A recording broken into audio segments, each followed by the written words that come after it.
Okay, so as always, I'm here with Witchy Kate. I think that's I hope I correctly said your name.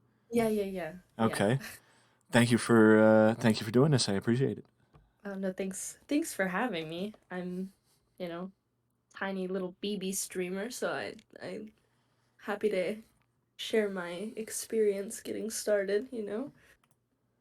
So, yeah, I mean that's always good. I mean, you never know who could benefit from hearing about your experience. True. Says the person who has more followers than me, but that's beside the point. It was Call of Duty. It was when Call of Duty was at its prime, and I was making, quick turnaround of having people coming in and out of my stream at the time. Trust Yeah. me, if I start streaming now, I think things would be a lot different. But I started at like the beginning of the pandemic. So Well, that's actually where I usually start. I know. I don't really have like a set uh, first question because it usually revolves around the same thing. But what what brought you into the gaming world and why Twitch? um so I like everybody else back in what was it 2020 whenever the pandemic 2019 2020 when the pandemic started. um I actually lost my job. I used to work at an event center, working at concerts and like sporting events at my university. Obviously, couldn't have any of those anymore because of the COVID. And so a bunch of my like real life friends, I'll call them because where I live now is not where I'm from originally. So I'm 3 hours away from all of our friends and family. And so we used to just play Overwatch together almost every day. Um, and so we had like a six stack, and we'd run through like competitive lobbies and things like that. And we had a great time doing it.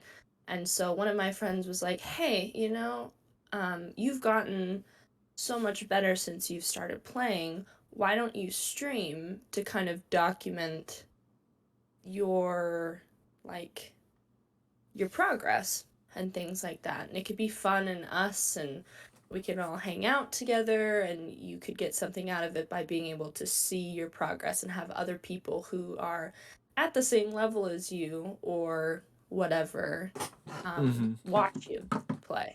Right. So I started doing that, and I started out with the jankiest of setups. It was like I had boxes of Magic the Gathering cards with a Kinect camera behind my TV, and that's how I started streaming.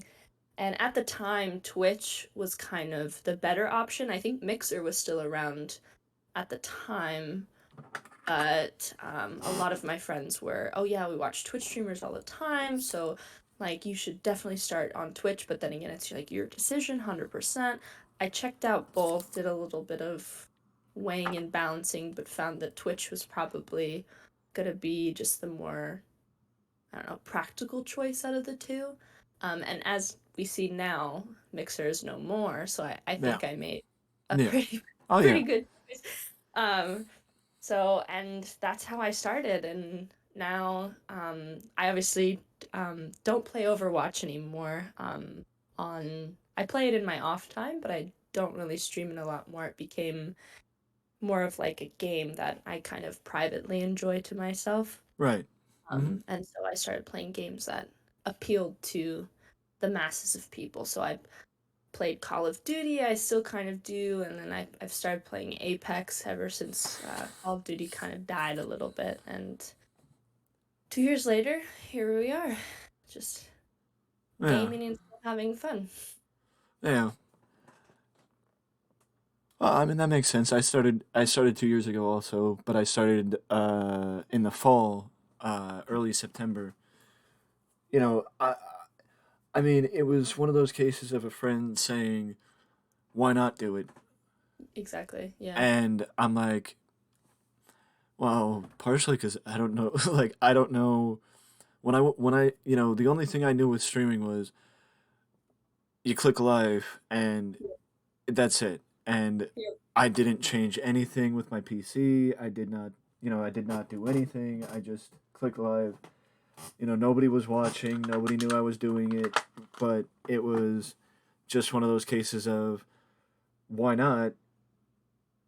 Like, what do you Because have to lose? We have nothing else to do, so might right, as well do right, something you enjoy and like make a thing out of it.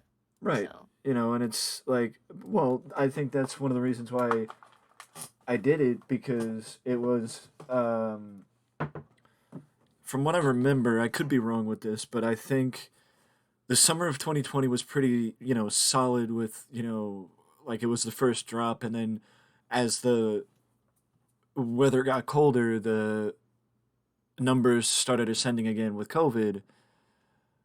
Not that any restrictions were lifted or anything of that nature, but it just was still, we were still in the midst of COVID, mhm. and it, I guess, gave me something to do. Yeah.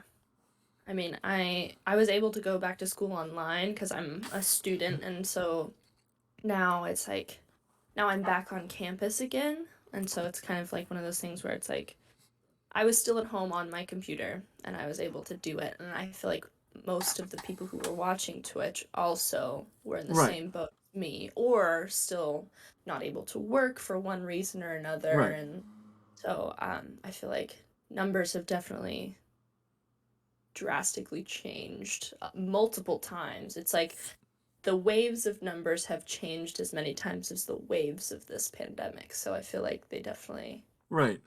And that, flow goes hand in hand. that even came up in my last, conversation because the person I spoke to last was just getting over COVID. Oh, gee. So, the subject of the pandemic, of course, came up that Mm-hmm. I mentioned that I felt like there may have been more people on Twitch in 2020, and that maybe as stuff started opening back up again, the numbers may have dropped off a little bit as far as people on Twitch compared to, like, if you compared the numbers now to the numbers in 2020, I would assume that the numbers would probably be higher. Huge change. Yeah. You know, And plus with Facebook becoming right, um a streaming and then YouTube also, I feel like it's pulled away from this main I won't call it a main platform because it's not really a main platform anymore, but it's definitely pulled away from this platform, which I mean, and as much as I miss, having more friends in chat, I would rather see them out there like living their lives and like going to work and like going to school and being right, able to like hang out with friends and everything. It's just kind of one of those like bittersweet kind of things, but it's all for the better and I'm right, kind of okay with it. right. And it's like when, because it's like when people come into your chat and, oh, I'm sorry that I haven't been around. And, it's, Or for what? Living your life? yeah, Yeah. it's like, no, I mean, it's okay. It's like you want to tell them it's okay. I don't want you to feel obligated to be here. Yeah, I always tell people that. I'm like, I do not come in here and apologize to me for being Right, able to go out and enjoy right, the things that like we weren't able to do for the past 2 years. Like, don't right, ever. I'll be here, So whenever you have free time, I'll be here. Don't worry about me. right, So, right. and like I consider my community like my family. So it's I know most of us do as streamers, and so like I'm so happy to see them and when I follow them on Instagram, I see all their pictures of them doing such fun things, and I'm like, oh, that makes me so happy. Like, I almost would rather them go out and do things than sit and stare at my big head on a computer screen for a couple hours. Like, Yeah, you know, I would rather that. I agree, and not just because I need alcohol to deal with my community too, much like I needed to deal with my family, but that's a joke. I didn't think about that connection, but now it's, oh man, That's a joke. No. Thanksgiving just crossed into my mind, traumatized. Partially a joke, but partially serious. Uh, Um, but uh,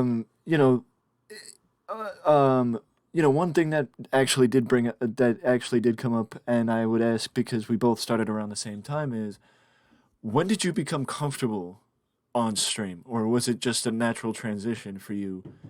You know, Uh, I don't know. Even to this day, I don't think I'm comfortable on stream. Like, there's never been a time when I've been like, yeah, like, I feel so comfortable and confident on stream. Like, it's one of those, I have anxiety and like I just constantly am worried about everything. So it's just I'm never I think I don't know. See, this is what I'm talking about. I have no idea. I don't think I've ever been confident on stream. I think I made the choice. I could either use a face cam or not, and I just went for it. And I don't think I gave myself a choice of whether or not to be confident or just comfortable. I just went for it. And I guess I don't know. That's a tough question. I'm having a really hard time. well, is it that maybe there was a time where it was like I guess maybe where stream became more of a habit and less of a oh I should probably go on. You know what I mean? Like a chore versus a habit? Or I guess it's like something that you're. Well, I'll use. I guess I was trying to avoid the word that was used last conversation. That because somebody said when they saw that streaming became more of a passion for them. So is it like would does it is streaming more of a passion? Like does that help with the comfortability aspect of it?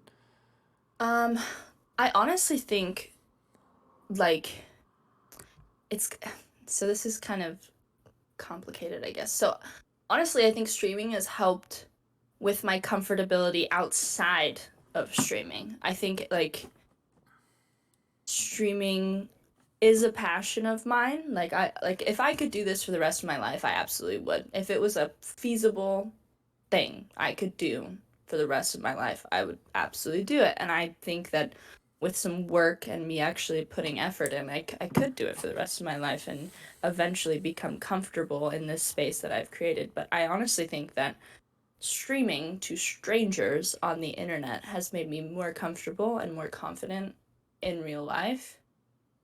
Um, like just outside of everything else, because this pulls me way out of my comfort zone.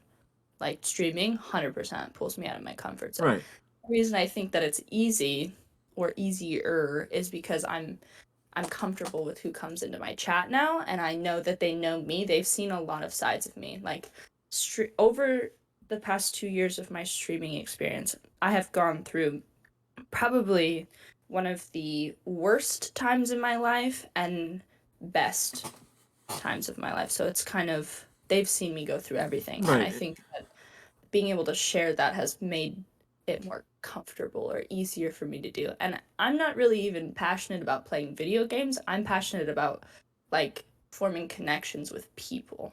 right, And so I think that the video games are kind of like a side thing, right, benefit. I could sit here and talk to people and play games, cool. But my main like passion, the thing that I'm really, really passionate about is helping people, making their day better, and right. in any way that I can. So that probably didn't answer your question. I just went in a circle. I'm sorry. No, it did. I mean, from the standpoint of, I'm from the standpoint of I had done YouTube for 5 years before I went to Twitch, Hmm. so it wasn't a smooth transition because it was a transition from doing something pre-recorded to doing something Yes. live. Oh, that makes sense. So there was a little bit of a transition, and I would say it probably took me at least uh 4 or 5 months to get comfortable on stream.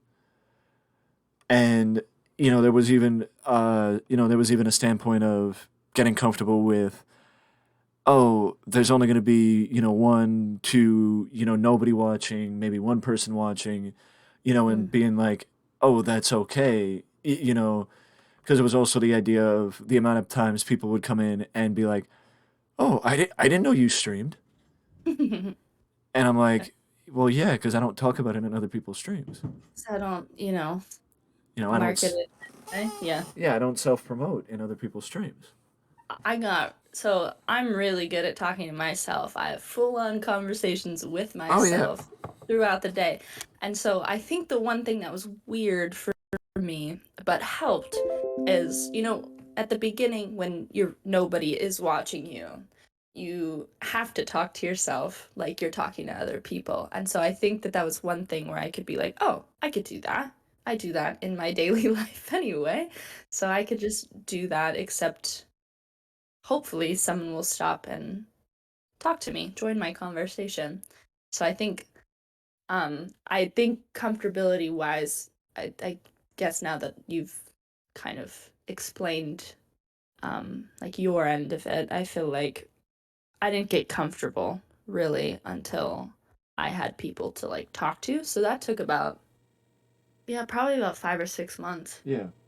And then I got like really, I kind of locked into my little space my little bubble that I had created, and really Right. started to just kind of let go and be more comfortable and confident and kind of Right. grow Mm, as like a person, not really even as a streamer, but like yeah. in that kind of way. Well, I mean, I could even speak to that. That I feel like I've adapted more of my streaming personality into real life because Mhm. as the old saying goes, "Fake it till you make it." 100%.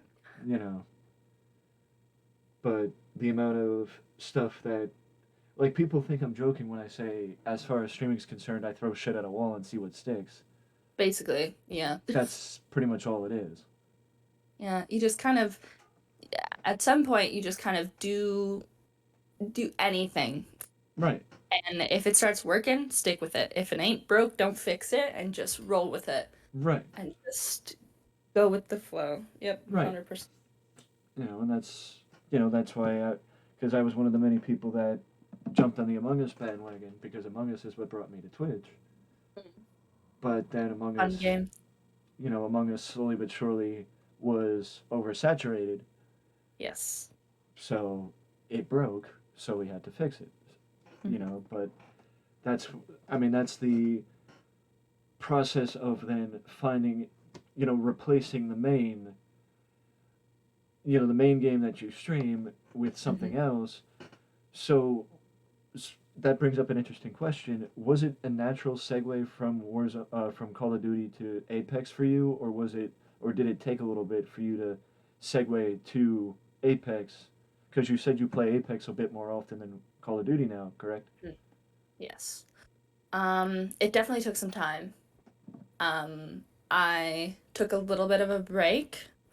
I think I took like 2 weeks where I just didn't stream, didn't do anything because I had finals or something like that.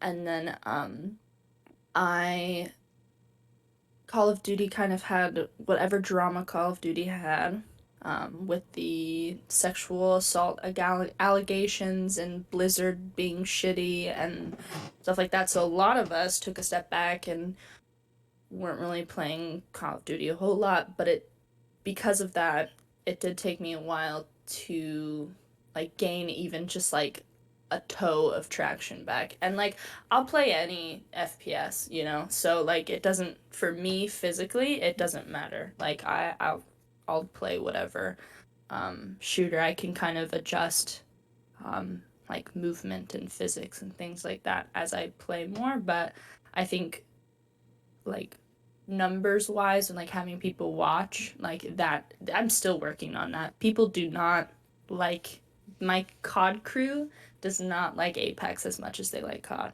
because that's what they're used to. So right now, like I just tweeted about this today. I said I like those of you who have like hung out with me like while playing Apex and like this transition over to Apex, like it means the world to me because that means you're there for me and not for just the game, which I feel like a lot of people don't think about.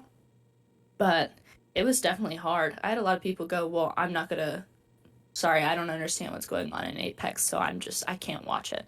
So, which was slightly frustrating, but I mean, do whatever you're gonna do, right? I'm not gonna Well, twist your arm I know one to make person that was happy it. about the transition. Well, yeah, he was stoked. Stoked. I need him to carry me. That's the thing. He says that he can carry me, and I'm just like, all right, let's go, carry me. But he's working like 24/7, so Yeah. fine. But I like it. It's a change. It's definitely a change from toxic COD lobbies where I'm getting screamed at for just Hmm. speaking. So we don't really get a lot of that in Apex, which is really nice. So it's been a good break. And I have noticed that when I play COD off stream, like just game sense and like moving wise, like I feel like Apex has improved my Call of Duty. So I might start kind of doing a little bit of both, and seeing if that works, if that brings some of my homies back to hang out with me, but we'll see. But, Yeah. Um. but it's been, Yeah. it's whatever. I'm Oh yeah. very I'm very nonchalant about the whole streaming thing. Like I feel like I I just everything just doesn't bother me. Like I just like, yeah, whatever. People Well are gonna yeah. do whatever they're gonna do. Right. Um, so meh. It's like those times where people have come in. I mean, I remember. I think it was Apex. I was playing Apex and somebody came in. It was somebody that been in and out, popped in and out, occasionally shows up. Mhm. And, he was like, "Oh, what are you doing? What are you doing? You shouldn't be doing this. You should be doing that. You know, oh, I need to teach you how to play the game." And I'm like, "I know how to play the game. I'm just not playing how you like to play." Yeah, everybody plays games differently. And that's like the whole thing. Like one of my rules is like don't mansplain and Yeah. Don't backseat me. Like literally like if I wanted your opinion, I would ask. Well, to Sometimes be, I'll put like please give me advice. Like if I yeah. put please give me advice in my stream title, then you are doors open. Please help me. But if not, like keep it to yourself. Well, I mean, that's the thing, and it's like, people sit there and are like, oh, blah blah blah blah blah, and then I go on and explain that I was taught how to play this game by people who know how to play the game. Hmm. I just don't necessarily play the way that they play. Exactly. Like the only person I listen to two people who come into my stream. One because she's cracked out of her mind and she just is probably one of the best, like underrated, in my opinion, players I've ever seen. And so anytime she gives me advice, I'm always like, yep, that's the one. And then when Tack gives me advice about the game, I'm like, oh, okay, yeah, let me try Yeah, something. But if it doesn't work, I'm like, yeah. never mind. I'm not doing I would say Tech stopped giving me advice, but that's because I don't play Apex that much anymore. Yeah, he's a fountain of knowledge. Yeah. Appreciate him. Oh yeah, I appreciate Tech too. I mean, without Tech, we wouldn't be talking, but that's beside the point. um, well, I mean, I guess that's the like in between. Because you said there was a bit of a transition. Was it that you took a break from streaming, or was it that you played other games in between Call of Duty and Apex when you made the Um, transition? I took a break, so I just like didn't play anything for like 2 weeks. I can't. I really think it's because I had school, because I had finals or something. But like, I think I streamed like twice in maybe Right, 2 or 3 weeks, and so I just didn't play. Um, and so I just went straight from Call of Duty immediately over to Apex. right, Like I mean I played Apex off stream a few times. Well, and plus I went from so I went from console to PC, which was also a huge change. right. I Uh, agree. and I went complete cold turkey. No Hmm. more controller. I just went straight to mouse and keyboard. So I think that took me a little while to like get used to as well. So during my break, I just was grinding, kind of starting playing Apex and getting the movement down and stuff on that. So when I jumped onto it, I kind of was already familiar with it. But yeah, I just went straight from COD, took 2 weeks off, and then Apex. Right. I mean, There was no like right, soft right. transition between the two. It just kind of was like, and almost immediately people like hated me for it, which is whatever. But Right. Yeah, I mean, I've had that with people saying, "Oh, why don't you play this game or why don't you play that game?" Or, the best is when people come in and say, "I'm bored, play this." yeah, those are the worst, aren't they? They're And just the I'm fucking like, worst. can't you see that I'm playing this? And Can you you see that I'm know, enjoying this? don't you Having a know great. that there's a schedule for a reason? Yes. Oh my gosh, I don't even have a schedule. Yeah, I just kind of. Do you have, so when you say schedule, do you have like a schedule on days you stream certain things on certain days? Yeah, I set up the schedule the week before for the week ahead with what games are going to be on what days. It does Imagine. usually things are pretty set in stone, but like I've never reworked an entire schedule after I published it. It's usually just maybe one day here or there, Mm-hmm. but typically it's like for example back when I was playing Among Us, it was easy to come up with a schedule because Among Us would be this day and another day, so it would Hmm. just be building the schedule around Among Us and taking 2 days off in between or whatever the case Imagine having that much foresight. Couldn't be me. I play the same shit all the time. Just day, day, day, day, day. Just Tuesday, everybody knows. Tuesday, Friday, Saturday. I mean, I might do like different things. Like I have Toasty Tuesday. I don't always get absolutely blasted out of my mind and play Apex. That wouldn't be good for my brain. I know is. that. No, But no, everyone expects on Tuesdays, oh, Caitlin's high. She's playing Apex. Okay, we no. know that schedule. But Oh Friday yeah. and Saturday, usually I'll just play Apex, but yeah, and I don't have a creative bone in my body to just like mix it up. Oh And my yeah. ADHD doesn't allow me to like do different things because I'll just forget. Yeah. So I have to have a routine. If I don't have a routine where I'm doing the same exact thing, I just forget and won't do it. Well, yeah, and it's like the I mean having uh gimmicks also is sort of the same thing as doing variety because you have the gimmick of people that know it's something to attract people in, makes your stream a little bit more unique than other people's streams. Yeah. And sometimes I'll get a different crowd on Tuesdays than I will Friday, Saturday. Right. Like I'll have some of my Stony homies that come and watch me play on Tuesdays, and then Friday, Saturday, I'll Right. usually them and other people. Because some people aren't into that, which is totally fine. I get it. It's something that just helps make the games funnier and more entertaining because I say some pretty dumb shit. So like I feel like it makes it a little bit more entertaining. But I love when people have like Among Us Mondays or like Sub Saturdays. I used to have Sub Saturdays and people used to come in and play all the time. And like I love being able to do that. I couldn't keep up with it. I don't have Oh that yeah. many creative ideas. I Oh have yeah. two brain cells left. They're already working at high capacity. So I just don't have it in me to like keep doing it. I someday when maybe I'm not in school and working three jobs and doing all kinds of other stuff and playing a sport, like I if I have the time to sit down and do that, I would love to do that. But right now my schedule just doesn't allow it.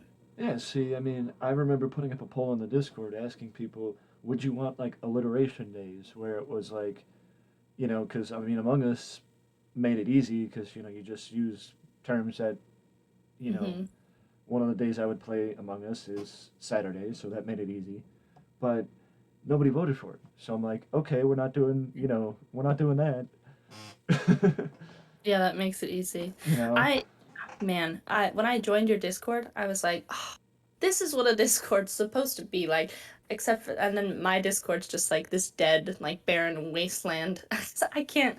It's like it's that one plant that I can't keep alive. See, So I I gotta can't take say, credit good for the on you. Discord. Man. I didn't make the Discord. No, No, don't tell me that. no, I didn't make the Discord. One of my mods did. Oh, that's so cool. Yeah, one of my mods did. One of my mods. I had a basic Discord, uh, at the outset, and one of my mods was like, "Yeah, I'm gonna make your Discord better," and she didn't Like, really give me a choice. give somebody creative control over literally everything and Oh just yeah, be like, fix it. You know, Please, that's people are for like, the well, why is this person still a mod? Well, they're the reason why I have a Discord. yeah. pretty, Jeez. pretty much they're the reason why I have a Discord. So, you That's know, awesome. Uh, yeah, it's so your Discord's so welcoming. I mean, like, I hardly have notifications on for my Discord anymore, just because it used to just constantly bug me. But now I've realized that that's what it takes oh to like yeah, keep a Discord running is like you constantly have to be like on it, or else yeah, I have my welcoming committee. it's wow.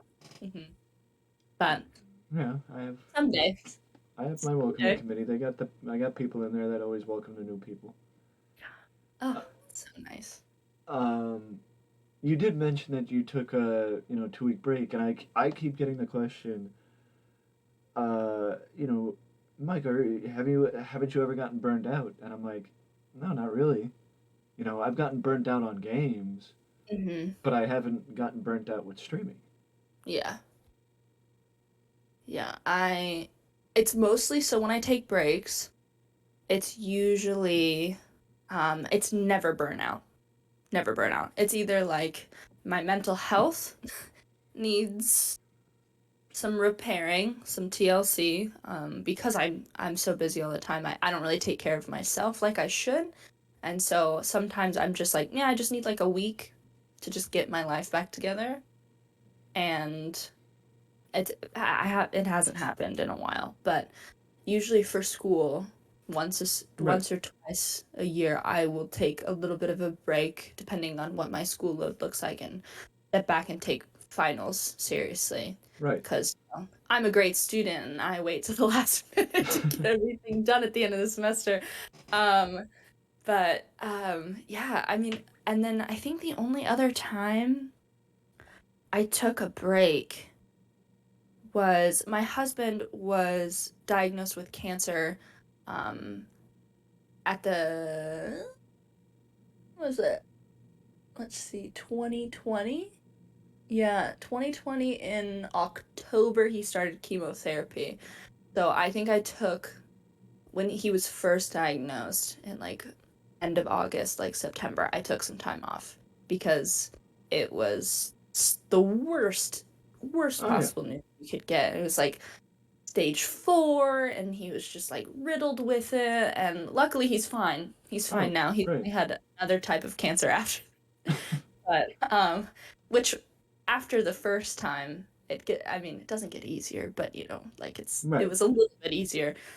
So that was the only other time that I took like a break, I Hmm. guess, because I we needed to be with our family and we needed to go like see our friends and just be Right. together. And I felt it was unfair, not even to my husband and I, but to my community, that I was like a shell of a person because I was so stressed out. Right. And as soon as I came back, though, the support that I got was insane. Like I have never like had like a group of people other than like my best friends and things like that I have outside of this, but like be so supportive. It was crazy. Like I didn't Right. even know what to do. I didn't even know what to do. But I mean, Right.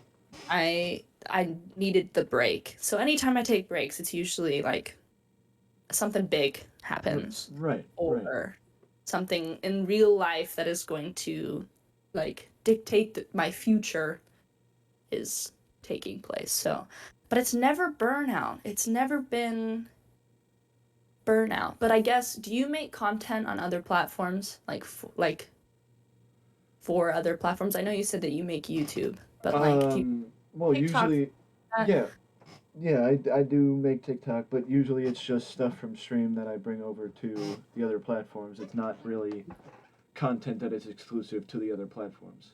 Yeah, okay. Yeah, because I don't make any other content.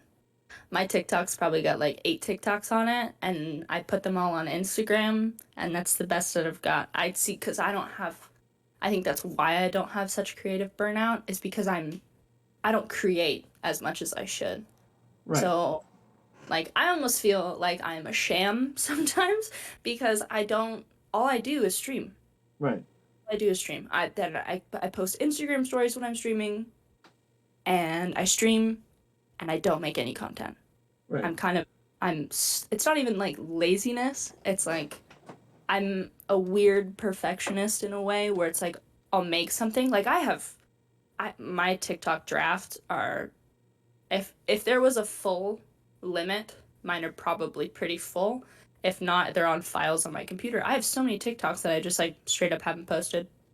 Right. Straight haven't, Oh just won't yeah, post yeah, I anything. have backlog all the time on TikTok. And it's not even because like I like doing it. Like it's so easy to clip something on Twitch, put it through Streamladder, or some people do like full on editing. I don't know how to edit. I should probably learn how to do that 2 years down the line. Um, and like put like video montages together and upload them onto TikTok, and I just don't do it. I don't know why, but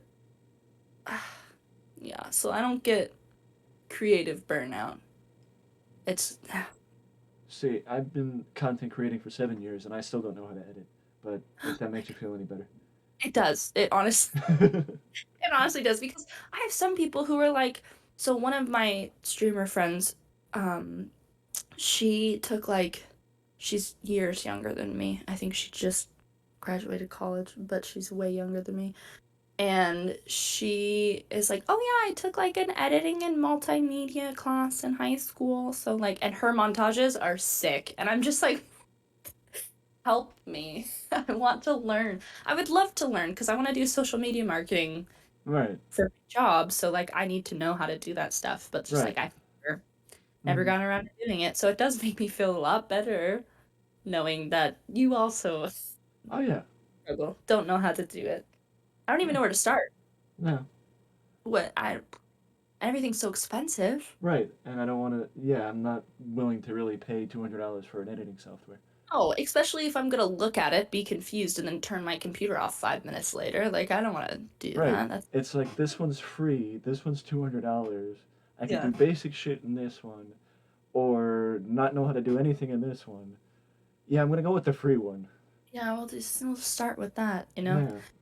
That's why I really like Streamladder is a great resource. You just copy and paste your like Twitch clip like URL over and you could put like the little camera thing and it blurs the background and you just download it to your phone and upload it. It's so easy. I say it like it's so easy, but have I done it? No.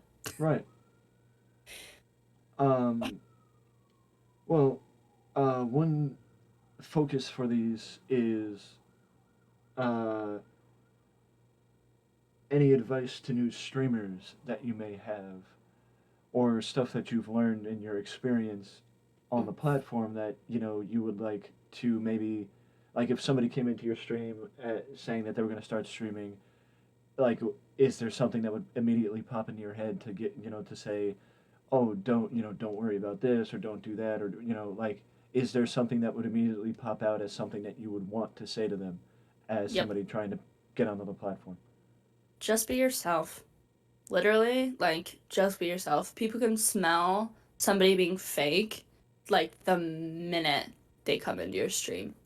Like I could like me personally, like if I go into someone's stream, I'm like, oh, this is a personality. This isn't who they actually are. Like just and for me that kind of like turns me off a little bit because I'm like, but what are they like outside of stream, you know?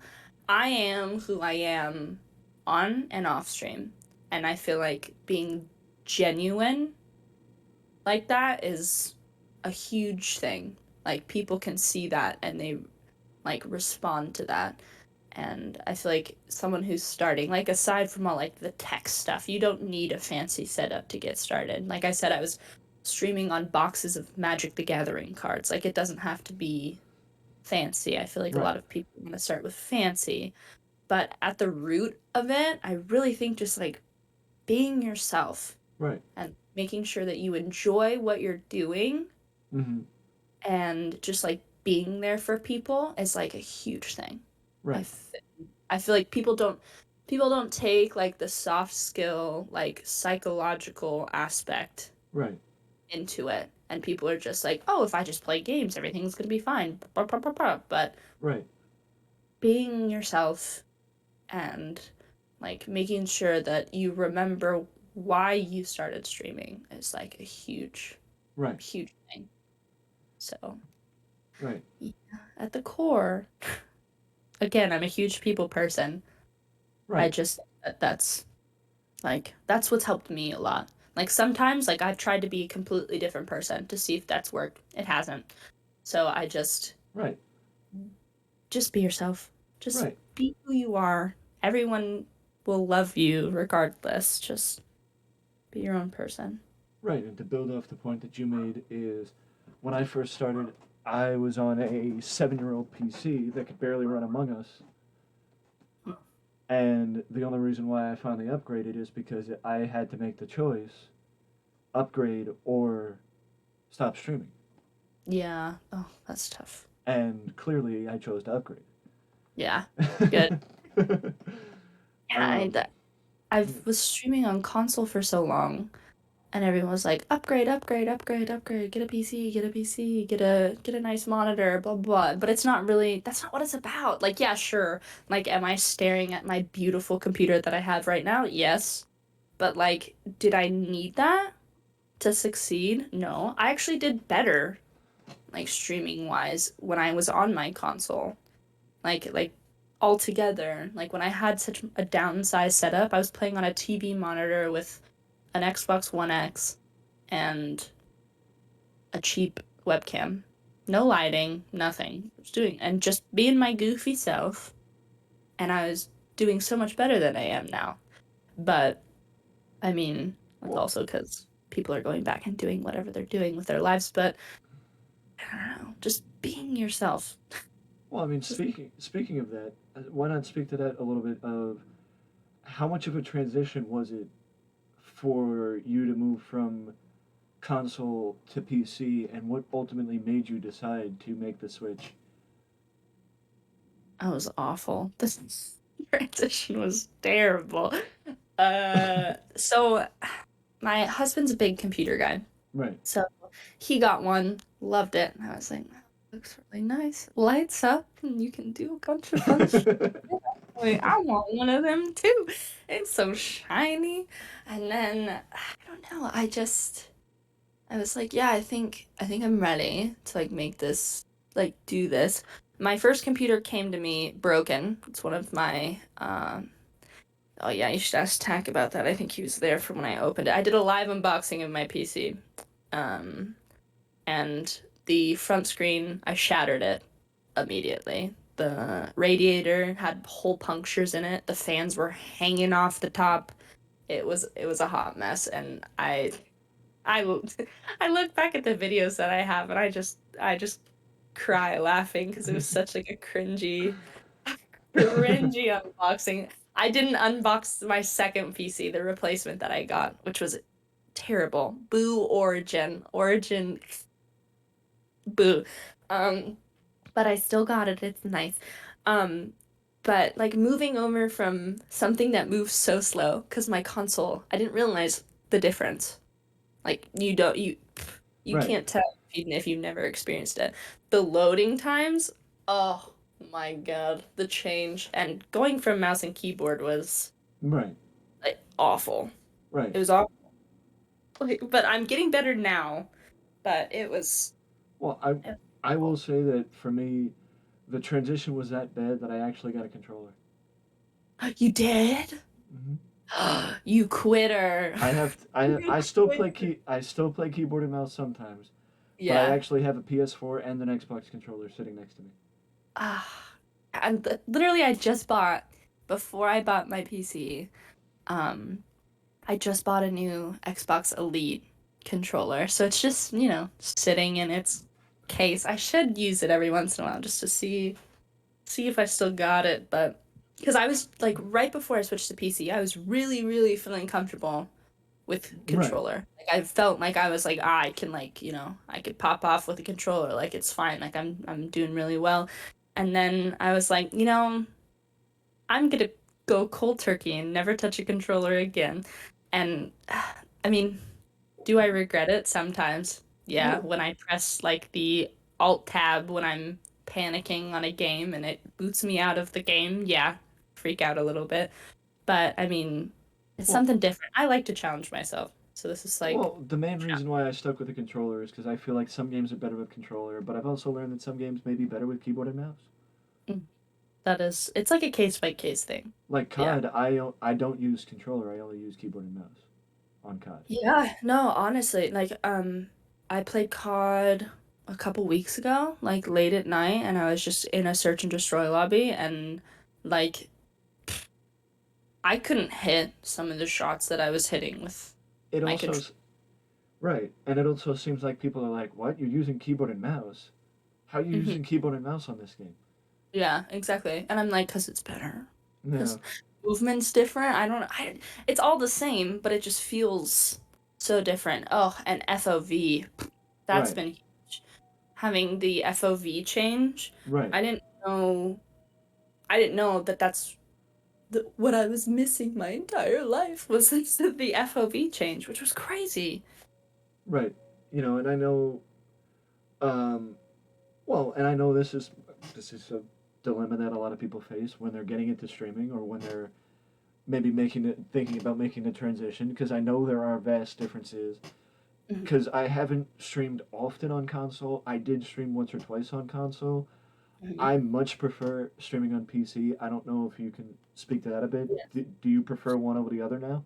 Oh yeah. I will never stream on console again. Even if my computer dies tomorrow, you will Right, not see me until I get my PC replaced. right, Um, because it's just so streamlined. right. It's I all I like agree. need a capture card.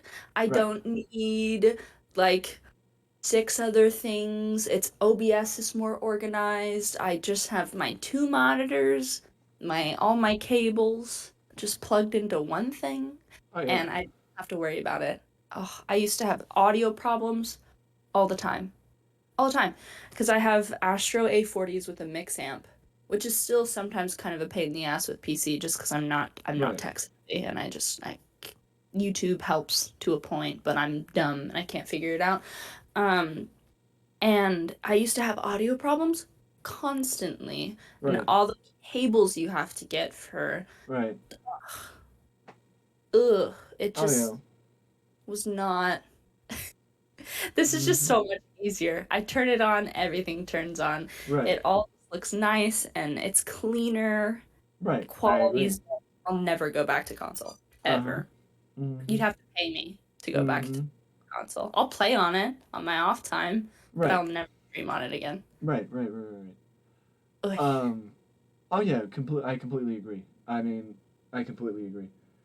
Um. But another thing that I know a lot of people deal with when they first start streaming is, what's the point if nobody's watching? Just enjoy it. I'm just like, like whatever. Like the main. I Right. just want to play games. And if Right. people want to watch me play games, if that's how they want to spend their time, then sure. Cool. If that's how they want to spend their time, I think they need to be drug tested. But that's um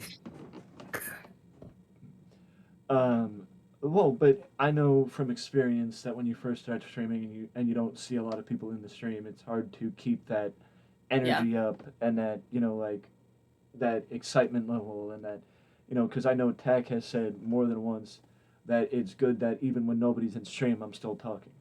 Mm-hmm. So 100%. so You have people come into the stream and they so me there's still that sense of engagement because I mean there have been times where people are like, you do realize nobody's here, right? And like I'm like, so. yeah, Your point?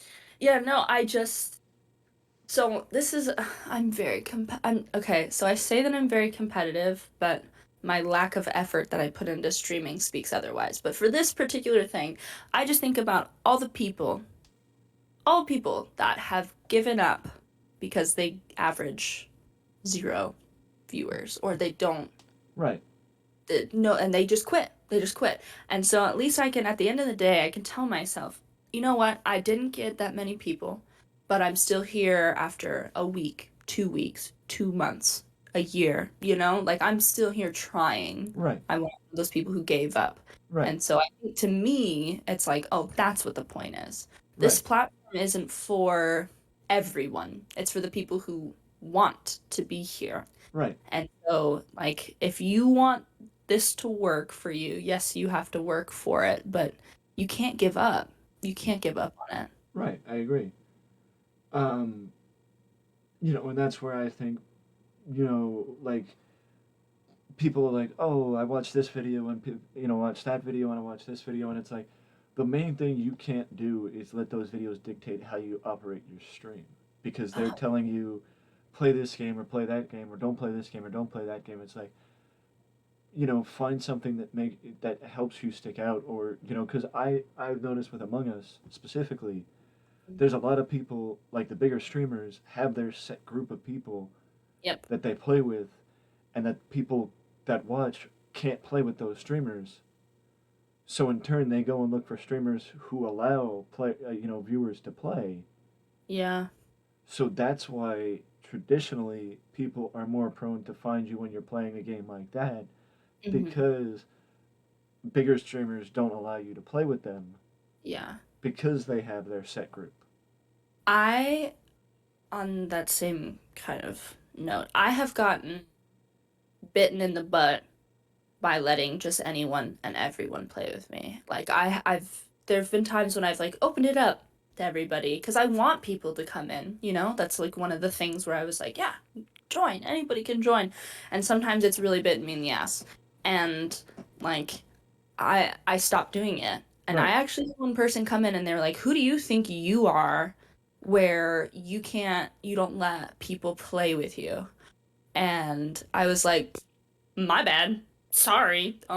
This answer right here that you're giving me of being giving me this much pushback because of a decision that I made to protect my community and myself is the exact reason why I right, don't allow just anybody to play. I wish that I was a glass half full person for random strangers on the internet. Um, but I've had too many experiences where I right, just can't. I can't risk it. I can't do it. right. Uh, You know, but like, yeah, it sucks. But I I wish that there was a time when I could keep doing that again well, yeah, someday. and I even have the rule. I've had it since I don't think it was no, I think it was PUBG. No, it was COD Mobile. I Mm. put the rule in place that I you can ask to 1v1, but the answer will always be no. Ah, that's a good rule. The answer will always be no, because my stream is not for you to show off. Yep. And like that's why I have a 1v1 me channel redemption point. But it's expensive. You have to hang out for 10,000 channel points worth of my time in Right, order for a 1v1 me. I won't 1v1 me if you're screaming at me on the other team in the lobby. Like, right. no. I gotta do that. Don't come in here and ask for 1v1. So anytime someone asks, I'm always like, "Yeah, sorry dude. Looks like you're new here and you can't." So Well, you don't have the funds to do so. 90% of the time I just look at the command and I don't even answer them. I just do the command. I verbally Yeah, I just like to really nail it in there I because uh, I don't know. well, I like to deal with problems myself. because I was also in another It's right, off. and I was in another friend's stream recently, and they were having an issue with somebody being toxic and saying, "Oh, 1v1 me and I'd whip your ass," and then they got timed out, and then they wondered why they got timed out, Yeah, no. Oh my God. and That's I'm a like, weirdest thing. You're just like chilling, mind your own business. Someone comes in, says some off color shit, gets timed out, and they're like, "Why did you time me out?" I'm like, "Bro, you literally just insulted everybody in this lobby, me, and you're wondering why you got timed out." well, and that's also why I have tags, so yeah, but that's beside the point. I mean, see, you have scary dog privileges with tack. I get lurker tack, which is fine. I'll take lurker tack. That's okay. But I have another mod that someone breathes funny, and he's like, "You're banned. Get out." And so I'm just Yeah, like, yeah. okay, Well, which is fine. I would say it's the time of day in which we both stream that Oh yeah. Mr. Tack is free for me and usually working for you. Yes, which is, that's Yeah, okay. Fine. but that is there's a reason why I brought tech up, and that's because Yeah. how important for new if you would give advice to a new streamer on the importance of choosing the right mods, Oh. how important Yeah. is that when you first Oh, start out? uber important. Uber important.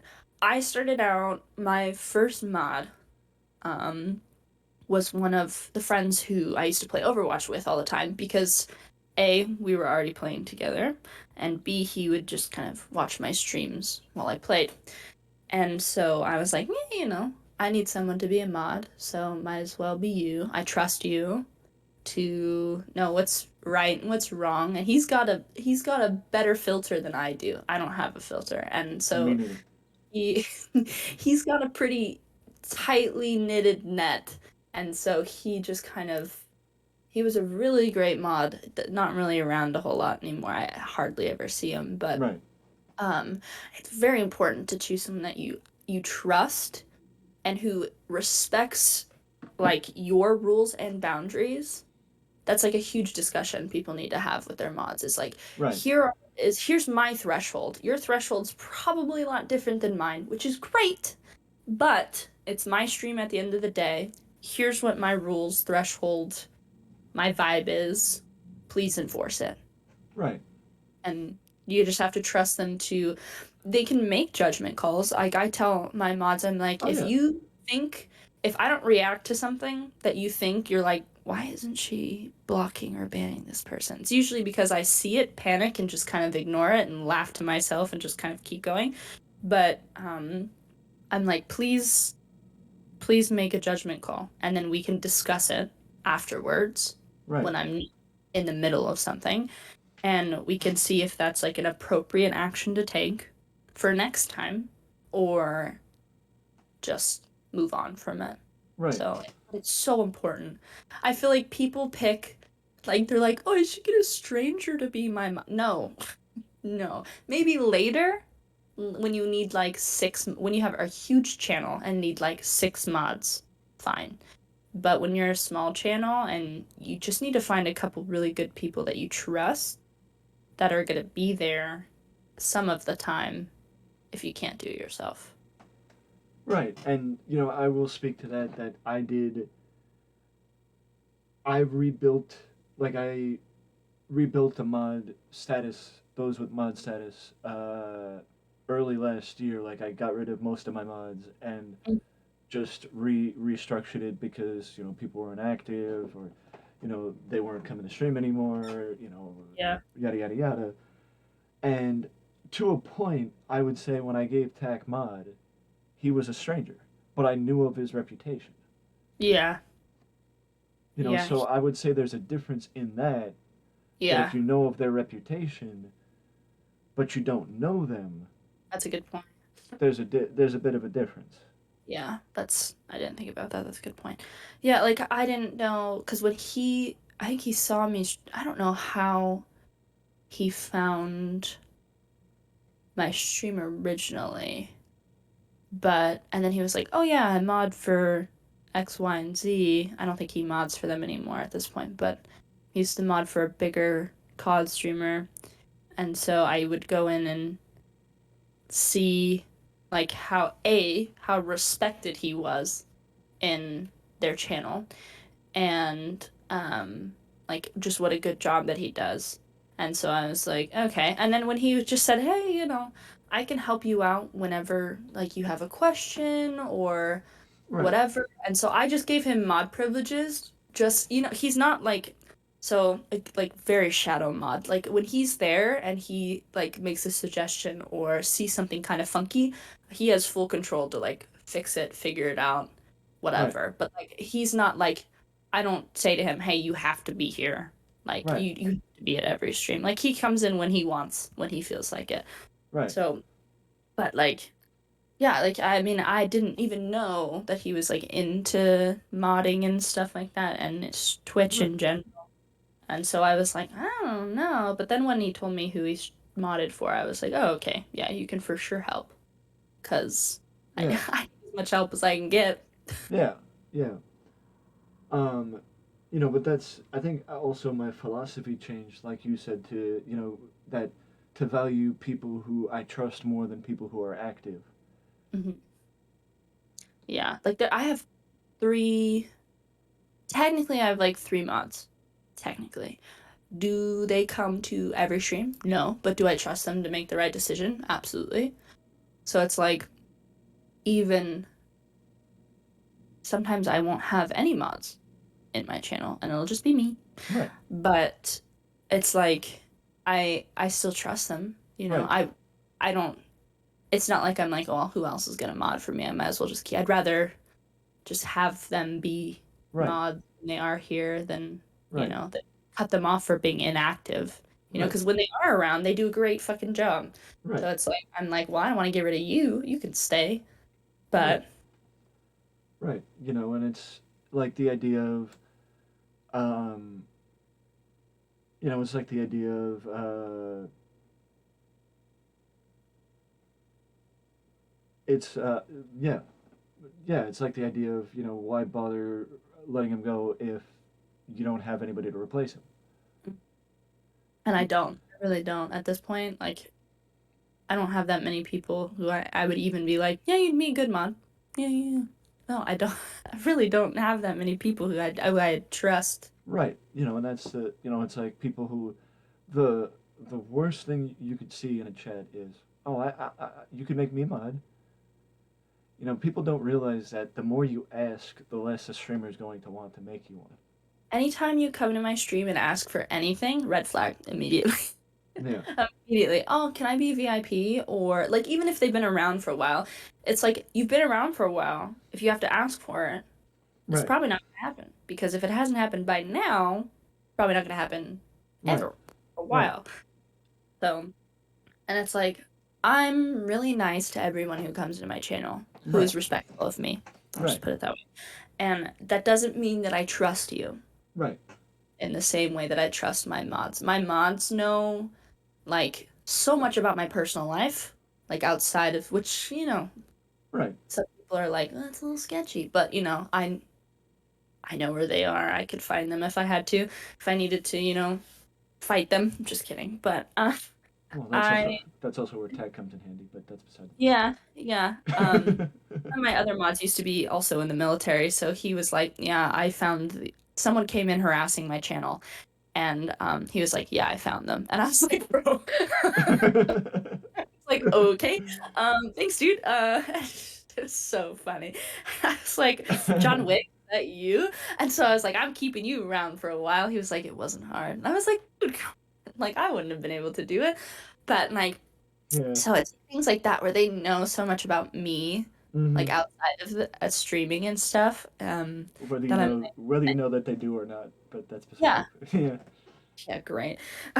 That's I trust them enough to, Right. know how I run things and how I want this channel to be Right. You know, done. So, and for me, it's I picked people that wouldn't bat an eye about being the bad guy. oh yeah, my mods enjoy it. Oh Like yeah. I have a mod Dalton and Chubbs, who's my friend Reese, and they enjoy it. Oh They yeah. they delight in ruining people's day. Oh man, it's nothing is more satisfying than watching your mods take care of you. I think Oh that's yeah. that's probably People think I joke when I say that, my mods race to ban people sometimes.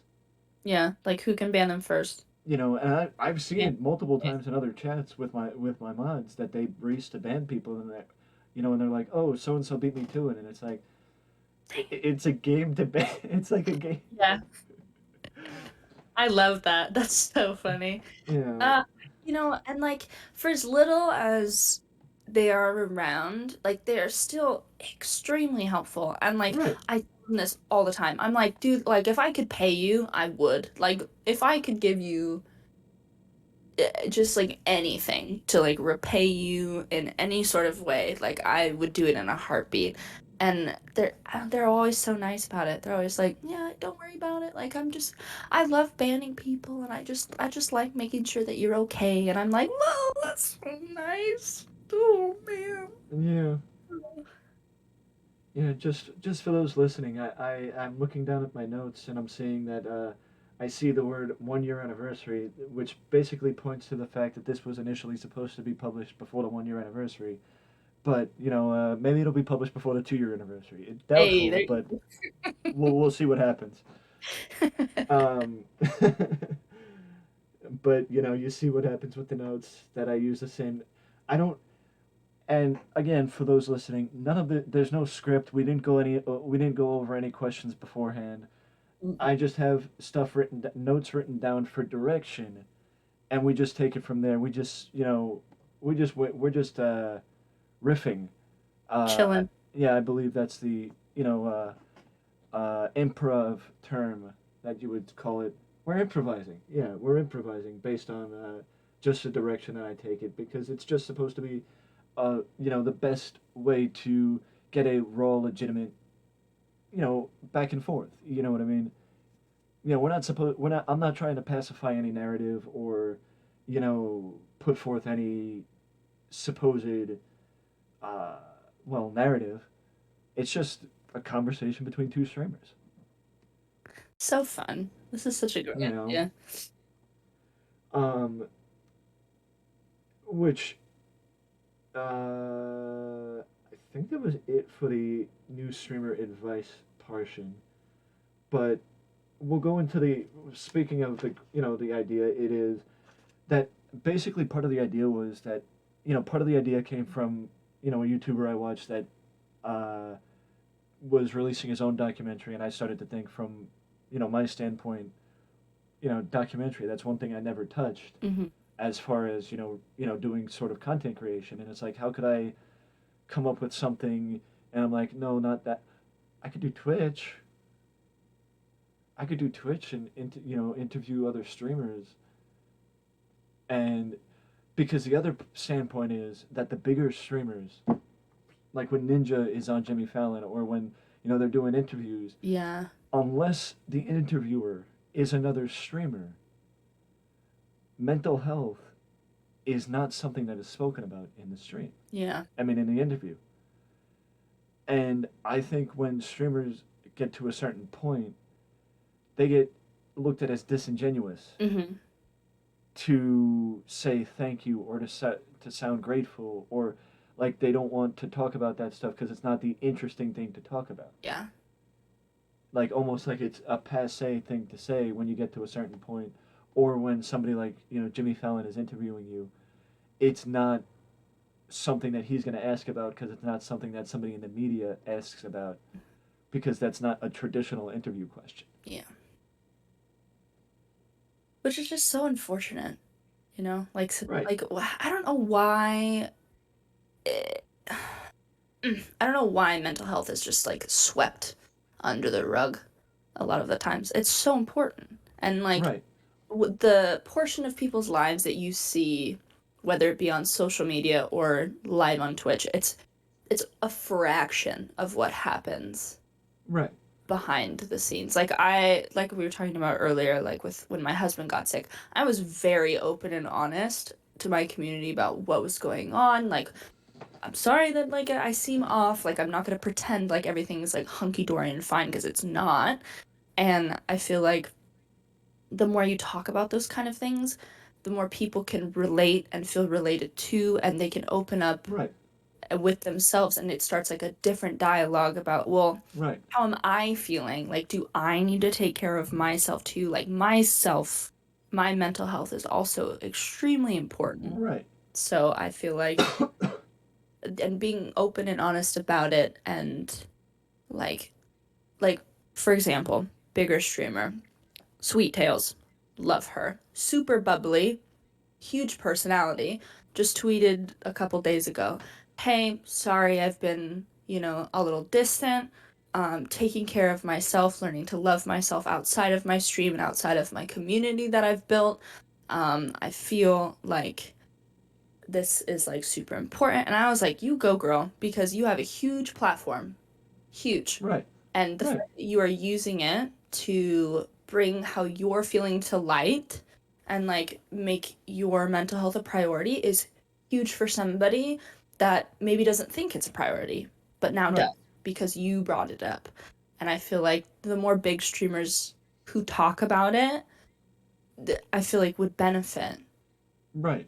And we're not saying that like big streamers don't talk about it or don't think it's whatever. It's just that it's more where I'm speaking from the mainstream sense Mhm. that I think due to the reputation of gaming in the mainstream that people don't look at it as they look at it as, oh, you're a streamer, you just play games for a living. You don't So much more. look at it as the deeper side of it.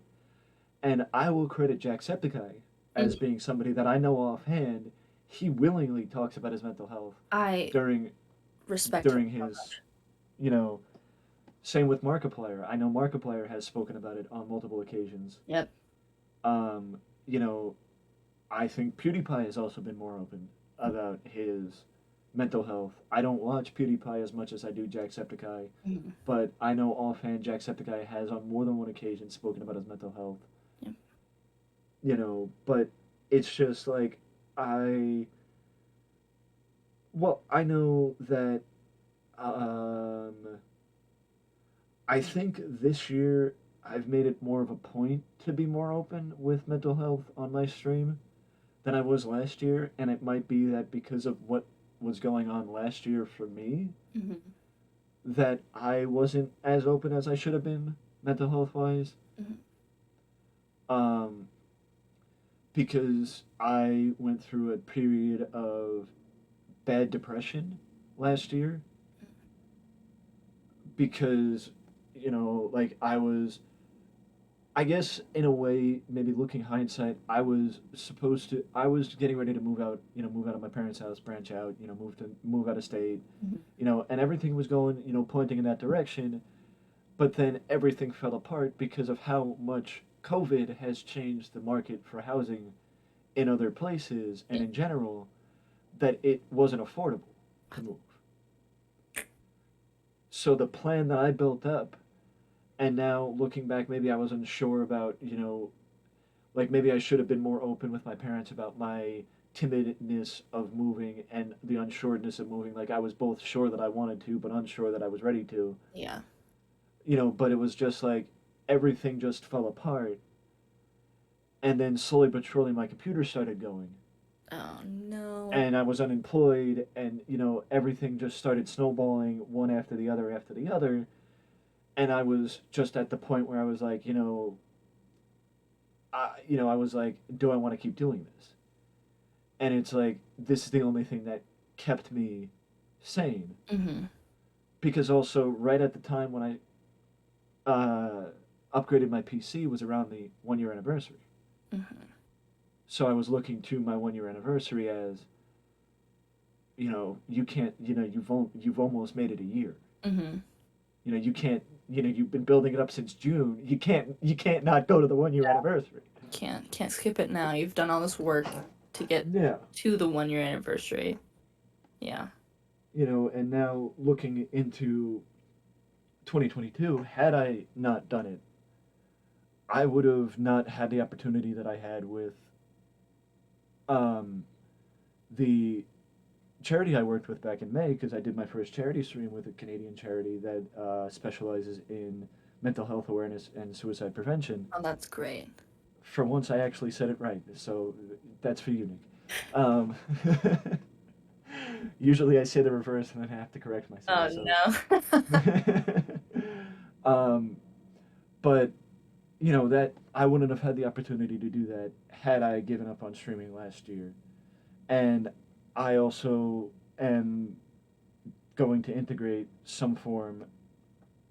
I'm possibly working with them again for Suicide Prevention Awareness Week this year for the 4th to the 10th, which is September 4th to the 10th. By that point, I would assume either this will either be out or still waiting in the wings. So talking about something that well, we pre-recorded it, so it's gonna happen.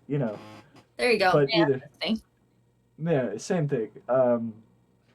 So either it happened or it's going to happen. It's probably, more likely it has happened.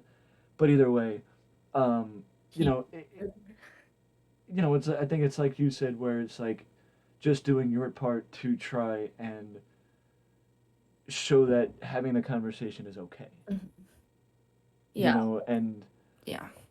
I mean, to a point, I feel like I may have been doing a disservice of not showing that it was okay. Yeah.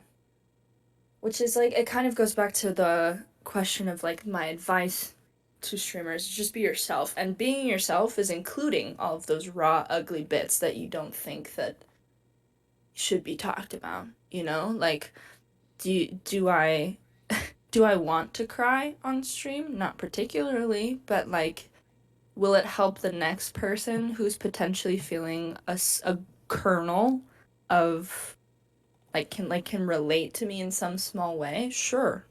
Like I I will bare my soul to people who like need it the most, you know? I have yeah I have plenty of times. Usually it's for the milestone streams, like the anniversary streams, or whatever the case is. Surprisingly, I don't remember. I think I did get emotional during the charity stream. I don't think I cried necessarily. I think I did get emotional. Yeah. Because we, I mean, you don't expect to raise. I think alone I raised $600 in 3 days Oh, for the charity. that's so awesome. And we were. I think I don't remember offhand, but I remember the number $250, and I think that's all they had to their name before I went to them for the charity stream. And now they have over 4,000 because of our charity stream. That's that's a huge accomplishment. Like, oh, that's so But but yeah, shout out to hashtag Hope and Nick and Mark and Sarah. Um, but I even have a picture on screen now that will be seen in post. That some people are suffering and you'll never know it because they suffer in silence. Yep. And I I think it's also one of the things that Nick posted on the hashtag Hope Instagram.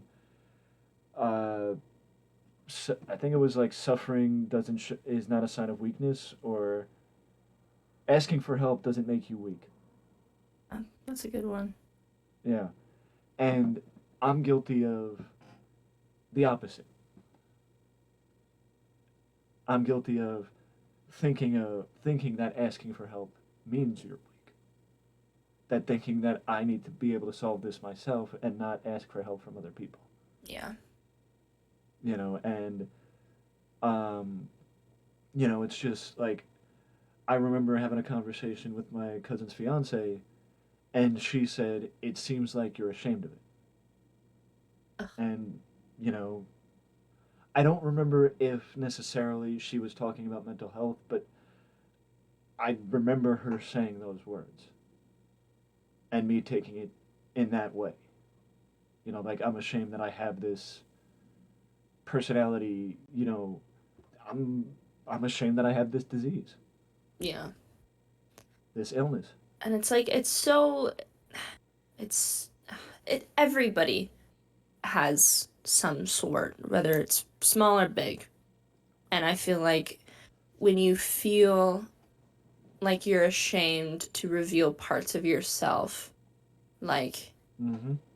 like you just even you thinking about it and like having these conversations and being like, yeah, I was one of those people. I was ashamed to talk about. That just means that just shows how much you've grown, like as a person, like in Yeah. general. Just being able to be comfortable to talk about it. And I feel like if people just started to open up, not to even other people first, but to themselves, I feel like they would be better off because I feel like you're your own worst critic, right? Right. Like the minute that you start to be open and honest with yourself is a huge personal growth milestone. Huge. Right. And I feel You like know. people don't take that seriously. They're like, "Oh, well, I don't want to go to therapy or I don't want to tell other people my problems because I don't want to feel like a burden or whatever silly excuse people have Yeah. or not wanting to talk about their mental health." Like, I just feel like but it's a huge Right. step when you realize, oh, Right. if I just like have an open, honest dialogue with myself, that's when things will start to make the change for the better. right. And I know that for me, it was I'm followed by family members on Instagram, Mhm. and that I didn't want to, talk about certain things because it was like, you don't want the people to come to you and be like, oh, well, who, when, well, why did you say anything? Yeah. And it's like, oh, because I didn't want to talk about it. Yeah. I didn't want you to come to me with this overwhelming reaction because you Yeah. coming to me like this is overwhelming me even more. Now I'm like, "Ah, I shouldn't have done anything." But it's like I came from a household where it was like, well, even now, my parents, when I tell them, yeah, I have like I'm depressed, like I have depression, like I'm sad and like my anxiety and all this other stuff. They're like, why are you depressed? Why are you anxious? Are you calling me a bad parent? Like what'd you do? Have like a rough app? And I'm like, this is why I didn't say anything. And Well, because yeah. I don't want to be gaslit into thinking that, oh, Well, I'm yeah. not And blaming anybody, but it's like right, it's just right, it's just my head, and right. this is just how I feel. It wasn't one thing that set it off. It is what it is.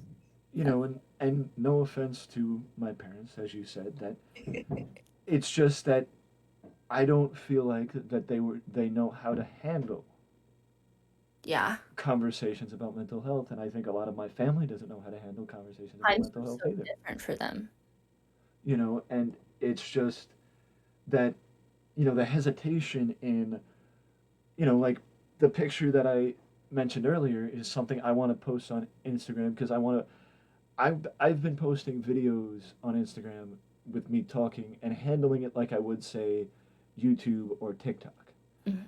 And you know, somebody indirectly that follows me on Instagram, them not referencing the video kind of shows me the idea that I'm doing it wrong.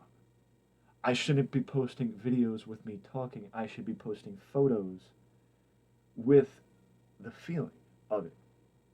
Because that's what Instagram was built on, pictures, not videos. Or short clips, not long clips. My problem is I start talking, I'm not it's hard for me to stop talking. That's why we're streamers. True, I feel true. I feel like we do this because we're the chatty chatties. Oh yeah. But it's just like you don't want that aunt to see that post and then kick it back to not you, but your mother Hmm. and say, "What I just saw this post. Is Mike okay? What's going on? Blah blah blah blah blah." And then your mom your mom's there confused like, Like, "Yeah, what he's okay. do you mean? What do you mean he's okay? Yeah, he's fine. Yeah, he's fine. Oh, he just posted about the blah blah blah blah blah." And it's like, I'll ask him about it, but he's fine. It's like, but that's when you put in the caption. It's like, well, this is why I don't want to post about it because people will overreact. But that's the central point. That's the central problem. Yeah. That people overreact because of the stigma still attached to mental health. Yeah. And I feel like even between um like our parents, like that generation of people, like between then and now, there's been such a huge change in how mental health is handled. They were very much the brush under the rug and keep it there. And I feel like it's finally, maybe, kind of starting to get a little bit better and it's more openly talked about. Like here, we finally got the mental health crisis hotline. So instead of 911, you call, I forget what it was. I should know this, but it's Now it's new. 988. Yeah, 988. I was gonna say that, but I wasn't sure if it was right. But which is like a huge thing. Like that's a huge resource for people. And just Right. even having that be available just kind of shows how much we've grown as a society, that we acknowledge that it is an issue that isn't talked about enough, and that these helplines are needed and they are necessary and they're used all the time. Mm-hmm. And I just feel like it's better. Is it perfect? No. but it's getting there. There's baby steps. It's getting better, and I feel like as somebody who has used, ow, I just hit my mouth with my mic. Ow. As somebody who's like used like resources for mental health, it's like it's a huge thing to see that it's like changed so much, but the stigma around it is Yeah. still there. Well, yeah. I mean, that's the issue, and that's why we do what we can to try and stunt the stigma, and that's why I'm going to be, that's why I even mentioned it to hashtag Hope about the fact that I was going to be doing stuff for, I was, trying to come up with integration for uh, the stream. Hmm. I mean, for Awareness Week, and I basically just put it out there. Anybody want to collaborate? I'm more than willing to, do a collaboration during the week because I'm going to be playing a lot of group games, and I'm going to be focusing on group games. And everybody, this person said, yeah, I should be down as long as my schedule. This person said it. That person said it. Nick even said that it's a great idea. We should, blah blah blah blah blah. And I'm like, I guess it was good that I asked. Hmm. Yeah, that's so great. That's awesome. you know, now to another topic is I know one thing that has changed in one thing that has changed from when I initially recorded my first conversation to now is I don't want to say I guess the how people act, how some people may act differently in a female streamer's stream Hmm. as opposed to a male streamer's stream. Mm. Is there have you experienced this negative aspect of Twitch or Oh yeah. Oh, I have a huge smile on my face right now because just like oh man, this makes me so mad. Yeah, it's the way that we get treated and objectified and sexualized on our streams versus how like a dude gets sexualized or not or gets treated in their stream is just black and white, completely different. right, Completely different. And it's just like I wear t-shirts and sweatshirts when I stream. And I still have people coming in and they're just like they say the most heinous, like disrespectful stuff I've ever seen. And it's just like I'll go into some of my guy friends' streams and I'll just be lurking and hanging out, doing whatever. Nothing. Not a thing. Not even once. Um, and it's just so different. And like even in like I was talking about earlier how COD lobbies like with it's just so different and the channel mm-hmm. is the same. It's Right, I it's so frustrating because it's right, like you want this is like a serious thing for me. Like I do this because I want to do it, but it's a very serious thing for me. I don't really yes, it's all fun and games and like I like to joke just like everybody else, but like right, come into my stream and treat me like a piece of ham. Like, do not disrespect me. Do not come in here thinking that because I'm a female, I owe you anything. Do not treat me like you would just, ugh, it's just slimy and gross. Some of the stuff, and it's like worse. I know some of my other friends who stream and they wear like the cutest outfits. They do their hair really nice and their makeup, and they put a lot of work into how they look. And for men to just come in and just like tear them apart is just the most like heartbreaking thing. right. And it's such, you never see that ever Mm-hmm. in a guy's stream. Ever, I don't think. I mean, yeah, some people come in, not to say that people don't come in and say disrespectful stuff, but the level of disrespect I feel like is a lot different. I get treated like I'm less than Right, because of being a woman. And right, I just think that it's just unfair. It's not fair. right. And if you're listening, this is why I wanted female streamers. Oh, it makes me so mad. It makes my blood boil. It's just like, do you talk to your mom like that? Like really? Like honestly, at the court, like when I get disrespected in a COD lobby, I'm like, D is your mom home? Like, is your mom sitting in the other room and she's like listening to you? Like, what if your mom was sitting right next to you while you were typing some of the disrespectful trash that you type in my chat? Like, what would she say? Would she just not? Right, If you were my kid, I'd give you a smack to the back of the head for sure, and that right, would be it. That'd be it. You right. wouldn't be allowed to be heinous on the internet. But it's just like I just don't understand how people think. And I stand up for myself. Like if my Oh mods are yeah, like, on top of it, I'm like, oh no, unban them. I wanna, I want to just lay into these people because that's that's what they deserve. I know sometimes that's the reaction that they want, which is sometimes okay. Sometimes I don't give it to them. But if I'm having a bad day and you come into my channel and stir up some shit, I'm gonna give it right back to you. I have zero tolerance for that. If I see it in another streamer's chat, I will, again, zero tolerance policy. I right, will lay into you. Hands down. I don't deal with misogyny, disrespect like that at all.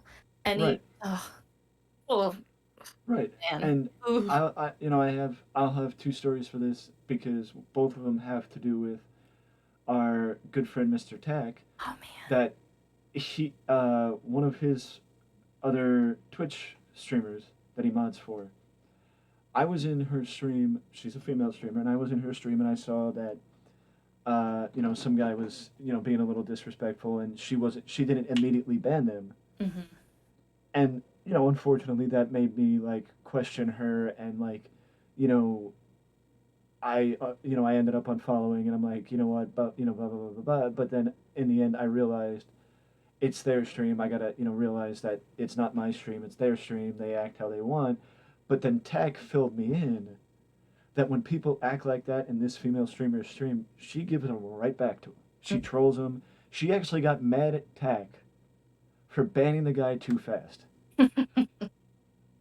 Yeah, I mean, like it's very it feels great to be able to give it back to them, even though that's what they want at the end of the day. They just want attention, you know? But like it's Right, it's satisfying on my end because I get it constantly. Constantly. So when I'm at my limit and you come in and I'm like, I've been waiting for somebody to say something to me.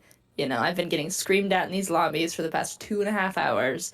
First person who right, comes into my chat and says something disrespectful before they can get banned, just let them have it. And that right, usually will keep people away for a little right, while. I get like gaps of people being disrespectful. But right, usually, like, yeah, usually sometimes I'll let it go and let my mods handle it. Or sometimes it's really funny. My chat, if I like, if I let it go before any mods get to them, my chat will just swarm them and right, they will protect me at all costs, like right, no matter what. Which I, I love that. That's so sweet because they understand. They've been around me for a while. They know right, what they're able to, what their limits are, and like what my limit is, and right, how we have a zero tolerance policy for that kind of shit. Like, I always say, don't start none, ain't gonna be none. So if you come into my channel and you start something, then right, you're getting it. right. You've messed with You the know, wrong person. I brought this topic up to that same female streamer when because she was not the last conversation I had, but the one before that. Hmm. And the first thing she said was, "Guys on Twitch are disgusting." They're gross. They're gross. I You mean, know, okay, well, not all of them. I'm right, not one of those all men people. I think it's a case by case basis. right, A lot of them are disgusting. Vile. And for right. why? Why? You know, and I know that me uh, siding with the female streamers in this regard Uh, may catch heat for me, such but bullshit. it's the idea that it's just because you're down bad doesn't mean you come on Twitch and try and double Twitch as a dating site. Yeah, Twitch. Oh man, that's another thing. Twitch. No. Yeah, and like we women from I will speak for a group of us. Female streamers like totally appreciate when people stand up for us. And like I know that people get called names for standing up for a female streamer, and I think that is complete bullshit and unfair. You're just being a nice person. And I don't understand. I just don't Well, understand the hate behind that. I hate it. It makes me so sad. But Twitch is not a dating site. no. Twitch is not. I know Tinder and Twitch, they're very similar sounding, kind of, sort of, not really, but it's not a dating site. Well, the other female streamer chalked it up to a lot of the hot tub streams, Oh my gosh. Yes. which people in my stream know do not bring up hot tub streams because I will go off on a 5 minute tangent about how they're not actual streamers, they're an insult to the profession, that they should not. It doesn't take much to just, click live. Mm. That they're not they're not streamers. They don't. It doesn't. What they do doesn't require effort. There's no creativity in it. Yeah. And they're like, oh, but they make bank. Yeah, so what? Just because they make bank doesn't mean they're an insult to the profession. They Correct. shouldn't be allowed on the platform. Yeah. No, I'm all about getting your bag, get your money, girl. But there is another place Right. that you can go and do that, where You you can know, make even more money. Go the there. other female streamers said that she's been in the other those types of uh I forget with those types of people. Hmm. She's been around it and seen how guys act in those streams Hmm. with no repercussions. No, And she believes because of how guys act in those streams with no repercussions, they think they can go into other female streamer streams and act the same way. absolutely. Yeah, I feel like at that point, because there's so many guys saying things. I mean, Right. like, there's, I mean, the female hot tub streamer, I won't say her name, but she has probably like what, like 20 mods per Mm-hmm. stream, and they're just working overtime. Like, I have never seen mods work so fast in my life, but because I feel like some of them slip through the cracks and don't have any repercussions for their actions. Like, what's a ban? What's a ban, really, at the end of the day? Like, oh yeah, you can still watch their streams, you just can't say anything in them. So, like, Right. ooh, punishment, big deal.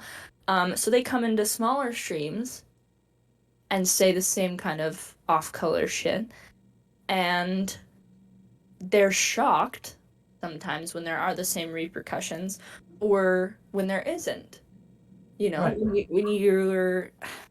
when you say that stuff and you don't get banned, you're like, ho ho ho ho, guess what I can get away with? Like, it's Right. the most ridiculous thing. It, And I would say, that, back to the conversation we had earlier, that if I think I said this when I was talking to the other streamer, that for those people, don't be afraid. Don't feel like you have to accept it and take it. That don't be afraid to stand up and say no. no. Like, oh well, but they're here, they're watching. I don't want to lose the viewers. You Ew. don't want them there anyway. If those are the kind of people that you are like, then no. No, those are not the people that you want to make up your community.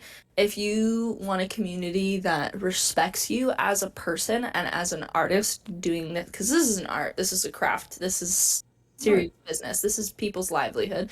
If you want your community to respect you, you have to fill your community with respectful people.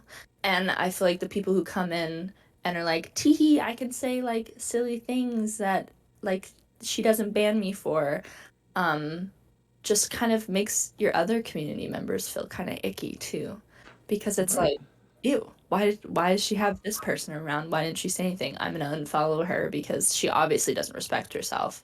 So, Right. And I will mention one of my mods because one of my mods is in another stream is follows another streamer that I follow, and when she is in the chat, she calls out the guys for being down bad. mm, she calls him out and says, just stop being so down bad. Yeah, I'm like, no bitches? Like, jeez.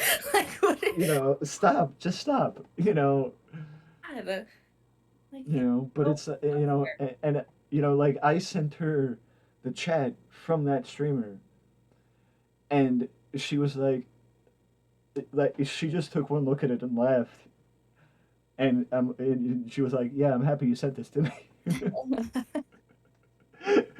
it's honestly like it's really hilarious to me, like watching some of these men come in and just make an absolute fool of themselves. Like, and it's like, do you have no respect for yourself either? that Like that you've made it very clear you have no respect for me, but like not even for you. Like you don't have any respect for yourself. That's crazy. That's yeah, crazy. Where your standard that's is set so low, where you're just gonna disrespect. that's what I yeah, that's what I said to her. I said I don't cringe often, but looking at this, I had to. Ooh, it just gives me the willies looking at some of A- these And like. then and then, and then her response was to quote one of the repeated comments from one of the guys that were down there. Oh my gosh. I'm in an all girls like gaming Discord.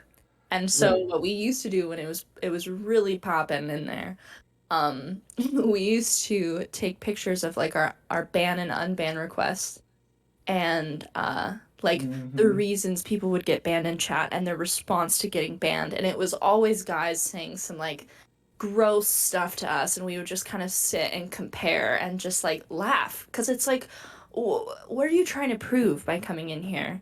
And it's like, so back on the point of like the hot tub streamers, it's like I feel like with those streams, it sets a precedent Mm-hmm. for like how you can treat all the women on the platform. Right. And that is just a completely like false thing. You cannot come into my chat and be like, show boob. And I'm like, nah, there's a whole channel for that. Like, that doesn't mean that you could just like come in here and disturb Right. my peace when you can literally, unless you already got banned from all of the hot top streamer streams, then like, dang. But like, go over there and do it. Take it elsewhere. Like, I'm playing COD in a sweatshirt with my hair in a bun and crusty makeup from yesterday. Like I literally don't know what you Right. expected when you came in here, but don't treat me like that. Well, it's because you had your cam on and you're a girl.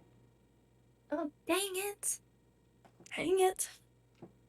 Yeah. That's when It's fun to be a woman in gaming. It's so I mean, the one thing I would say, and the other streamer that I spoke with agreed, but also disagreed that I feel like to a degree, I looked maybe a month or two ago that I noticed that female streamers traditionally had, specifically ones with cams, had higher viewership than a lot of guy streamers. yeah. The whole uh female streamers having an easier thing too, like easier on Twitch has become like a thing. And I don't really know how I feel about that because I'm like, everybody puts in the same amount of work, but I Well, get yeah, it's how you look. yeah, Like what? Like I never even I I never even thought of that until it became like a popular topic on like Twitter or Instagram and TikTok. right, and I wouldn't say that they have it easier. I would say more. It's that, in my opinion, and I think this is wrong because if you're not here on the platform that was designed for gaming Hmm. to watch gameplay, then why are you on the platform? Yeah, why are you here? Because people are like, oh, are you telling me you've never followed a streamer because you thought she was attractive? No, I follow female streamer. A majority of the people that I follow are female streamers, but not because they're attractive, but because how female react to gaming is more in touch to how I react to gaming because I don't like the people who get overly angry when they game. Yeah, I feel like there's some very competitive like female gaming streamers out there. Right, 100%. And like I respect the shit out of them. They scare right, me, but I respect them. I feel like the more casual like gaming females like kind of have right, slight advantage just because we can have fun and laugh at ourselves, and we know that we're not the best at this game, and there's not a whole lot of pressure to be the best. We just have a good time. Right. And I feel like that resonates with a lot of people, be it more guys or more girls. And I feel like guys are more prone to rage. And so I Right. feel like those kinds of streams are not very fun to watch when someone gets hyper Right. competitive and like starts yelling and stuff. So Right. I don't know. I feel like in that way we do have a slight, I hate calling it an advantage because it's like, sure, Well, I would say it's a like, slight preference to for yeah, people to watch you as opposed to watching somebody who's going to rage. that's true. Like, I mean, I'm sure as a woman, I may have more streamers than a guy streamer who's exactly like me, but I'm getting disrespected twice as much. So it's kind of Right. like, sure, cool, but like, where's the balance? You know, Right. like And I happy medium. right. And again, I know I may catch heat for being again, saying that guys should learn how to respect people, but I don't really care. I think that you're on this platform. I'm on this platform from the standpoint of viral marketing. Yeah. That you see me, you'll remember my name, and if you see me streaming, like that's why I like the friends thing. The friends list that Twitch used to have, which I think they got rid of. Yes, they That did. you can become friends with somebody, they see you stream it, and then they'll go in your stream. So they don't have to look at Discord, they don't have to have Twitch notifications on, yada yada yada. But it's like I'm here from the viral marketing standpoint that I'm going into other people's streams because of the fact that I want to go into that stream. I want to be in that stream and be known by that streamer. And I will say that more recently, the streams that I've gone into and stayed in, a majority of them have been female streams. There have been some, guy streams here and there, Yeah. but a majority of them are female streamers. And it's not because, oh, they're attractive, blah, blah, blah, blah, blah. It's because I prefer the vibe that comes off in that because it's like I said to the other streamer that, the one thing that I feel like I've done wrong personally, IRL, is that I've never tried to vibe with women. Ah, That I've always tried to go into the relationship and not vibe with them first and then go into the relationship. gotta always do the vibe check. Always You know, vibe check. but that's also because I'm a boomer and before Twitch I didn't know what vibe meant. Well, now you do.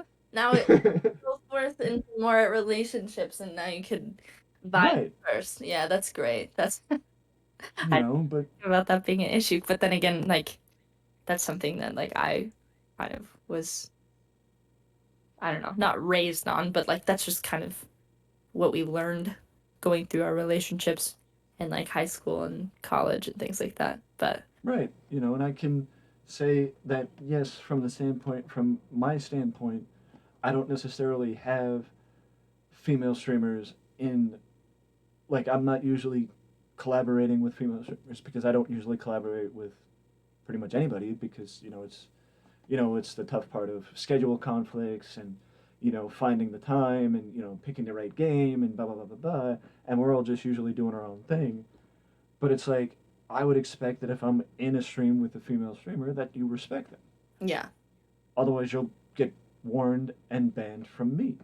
yeah, And then the unban request would read, "Why did I get banned?" Well, you were being disrespectful. yeah. That's why I watch Pokemane's unban request. I love those streams when she does them. I don't watch it because yes, Pokey is a good looking girl. I don't watch it because she's attractive. I watch it because it's entertaining to see how desperate guys are. It's so funny. And I even watched Cora Cora Covirus, I think. She's one of them. She also another streamer that's making Among Us get popular again. Because she plays with the Vanos crew and Wildcat and them. So I saw I'm like what I'm getting tired of watching the same videos from these people. So let me pick somebody from their group, and go watch their videos. No, And I watched her unban request too because it's entertaining to see how desperate guys are on Twitch. it's so weird. Like the energy from some men I get on this platform is just so weird. And it's like that's also part of the reason why I had to stop letting people just play with me because they would seem really cool in chat and like I'd be like, okay, fine, whatever. And then we would play and like they would just like join my games off stream. Like when I was just trying to enjoy like my time like by myself. And the energy was just always weird. Always weird. Right. And it's like, Right. oh man. And then when I had this one, oh man, I had this one guy who's like trying to get me to join his gaming org and like all this other stuff was just hounding me, hounding me, hounding me, hounding me. And then I just like blocked him on like everything. And I blocked him in Xbox and on Call of Duty and all this other stuff because he just kept joining my parties without asking. And then he made like three different accounts to like hassle me on my Twitch account. And I was like, why do you have such you're weird. Like why? Like you should have just taken no for an answer and then moved on with your life. But of course, you're why are you being weird? Like, ugh, Right. ugh. Right. And it's like, like when you get banned, like when Pokey bans somebody, and she's gonna make this unban request, and she rips you apart on, Really want to come back after that? Like, ugh. she rips you apart on in a YouTube video or on stream. Yes, nobody may know it's you, but you know it's you. Yeah, it's so embarrassing. So, and some of your friends may know it's you. And it's like, so you're basically getting advertised for being a pig, for being for being an ass, for being weird, whatever. And it's like, you're gonna come back to a stream knowing that this person saw you say, it's like, I Hmm. mean, you know and the best advice I could give to guy is like, a female streamer should have the option, if they want to have a camera, if they don't want to have a camera. They should have the option if they want to, if they want to wear a tank top when they're, because the main thing is you're streaming, you want to be comfortable. Yep. It's not, oh, I think from what I remember, I could be wrong because it was a while ago, a little bit ago. I think it was like 3 weeks ago when I did the other conversation, that I asked, the other streamer, and by the way, guys who are listening, notice how I'm saying other streamer, just putting it out there. Um, it's that if they had any advice for specifically for female streamers that are starting out,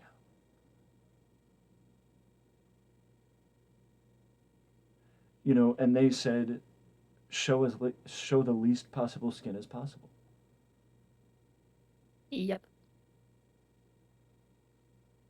Yep. That's all she said. I literally wore a tank top in one of my streams, and my even one of my mods, who like we were talking about earlier, one of my friends was like, "Kate, put a jacket on," and I was like, "Why? Like it's 100 degrees. It's 110 degrees outside. Like, dude, I'm sweating. I have lights. I have." My giant computer. I have all kinds of stuff running in this room right now, and it's Mm-hmm. hot as shit. Why do I have to why do I have to sweat my ass off? Because people can't just be respectful. Like, Mm-hmm. why? That's not fair. Like, that's Mm-hmm. so dumb. And so he and I had a conversation afterwards, and everything's fine now. But I just explained to him, and I was like, why? And he was like, well, I just wanted to make sure that like I just wanted to protect you. That's pretty much what I got out of it. Was just like I just wanted to make sure Right. that like you were safe and I know that like you were comfortable and everything like that Right. and I felt bad for saying it like I he said he wrestled with saying it but he just wanted to know like be like just bring it to my attention that like people are going to come in and say something and just Right. always and I'm like you think I'm always prepared. That's one of the things that I'm all constantly prepared for is for someone to come in and say something negative Right. or derogatory to me, which is so sad that that's like the standard. I for a while I had a hate raid button. I redid my stream deck. I no longer have it, I don't think, but I used to have a troll button that would put up like on one of my scenes would be some funny meme or something of someone being stupid, and that would be my screen until they just left. Um, and Hmm. like, oh man, it's sucks. Well, I mean, that speaks to another, one of the streamers that I watch that, she always complains about how hot it is in her room and how hot it is around, around her. And, it's like she, she'll cover up or she'll do this or she'll do that. And it's like, you know, I've also noticed by paying attention to being around her enough that there are times when she just ignores chat when people are just being super over the top. Yeah, And it's like, I'm just saying that if I was your mod, it's like I just want to say to her, if I was your mod, I'd ban half these people. yeah. And it's like, you just give me the permission to say, you wouldn't be the bad guy, I'd be the bad guy. Hmm. Do you want me, like, I would add, do you want me to clean up your chat? Like, can I please? And it's like, I'm not asking, oh, I want to do this, blah, blah, blah, blah, blah. I'm asking, can I please clean up your chat? Yeah, yeah. you know, Like, and it's like I don't think people understand that what goes like we know the more skin that we show, the bigger of a problem it's going to be. And like no matter what we do, someone's gonna say something regardless. Like well, yeah, even if I wear it's a hoodie, someone says something, they'll come into my chat and make some weird, oh, I can see your neck. Like, okay, okay, let me just put a turtleneck on. Like, what do you want from me? Like, well, I there's mean, it's guys who stream shirtless. Why is that right, okay? And I can't even wear a tank top when it's 90 degrees in my house? right. And it's like you mentioned earlier that I didn't know this until watched one of Cora's or Kara's, not Cora's, Kara's unbanned videos, and she said that I have friends and we streamers share blacklists. Yep, 100%. And it's like that makes so much sense. Yep. Like that all-female Discord I was telling you about? Oh yeah, we have a list. We have Because a running list. well, she was pulling up like oh, this person said this in this stream and this person said that in that stream, and it's like, or this person was acting this way. Like they had documentate, like Twitch carries documentation of how you act in other people's streams. Exactly. I sent a screenshot. It was actually a couple weeks ago. Funny. Um, Someone who is in one of my friends' streams and was in my stream before I banned them, came in and said some inappropriate stuff about the both of us. And I was like, you stupid idiot. You think I'm not gonna screenshot this right now and send this to her? Like, you really Mm, think that Oh, okay. So you really did think that. Banned him immediately. After I ended my stream, I messaged like six other people that I have mutual streams with them, like mutuals, mm-hmm. whichever they follow and they're in their streams and whatever, and banned them immediately, no questions asked. I sent proof to all of them and everything. And it's like there are consequences to these actions. Like Right, you don't just this isn't the Wild West. You can't just go right, out and shoot your mouth off and think that I'm not gonna send it to like my network of people that know you. Like, right. mm-mm. Nice try. I was gonna say it'd be worse to send it to Tack and have him send it to people, everybody he knows. Oh my gosh. I think he was there too. Um, yeah, um, so bad. now, do you guys have challenges every week? You put up your best band, and whoever has the most colorful remark wins. No, You guys vote and I wish. I wish that I had when I was playing Call of Duty, I probably had a lot more, but now that I've started playing Apex, I don't really yeah. a lot and I go through my unban requests and I read them myself, but uh yeah, no, that's actually a great idea. If I ever get to a point where I have more than like the six people I know chatting with me, I would probably do that. I will probably do that. I have a pretty like solid core group that usually just comes every time, so I generally not anymore. I don't really have a whole lot of problems, but every once in a while, I only get like one or two weird ones that come or in. you or you just do with some with some with when a girl gets an unwanted pic, they share it online and show what happens when you send her an unwanted pic. Yeah, that's always good. Yeah, Um, you could, yeah. you could put it out there and be like, yeah, this is what happens when you act inappropriately in my stream. I did do You're that on TikTok. I blasted these DMs all over my TikTok on like one of my TikToks, and it was like he sent me DMs on Twitch, Xbox, Instagram, and I think tweeted about it too. And so I just took screenshots of everything, put it as a green screen on one of my TikToks, and just everybody saw it. Everyone. So I was like, there you go. That's what you get. that dude is probably not on social media I, anymore. I sure hope not. He said some weird, the name calling just because uh, he said that I didn't want to play with him. yeah, for me, I mean but that's the difference. That's the difference. I'll say that if people come in and I said they ask, oh, can we play, or this or that, and it's like, it's like, well, if you want to join, you can, but as far as 1v1, the answer is no. Or if you want to do this, it's like it used to happen all the time with Rocket League, where people would come in and the first question they would say is, "You want to, you taking 1v1s?" And I'm like, you see them in a game with other people, Yeah.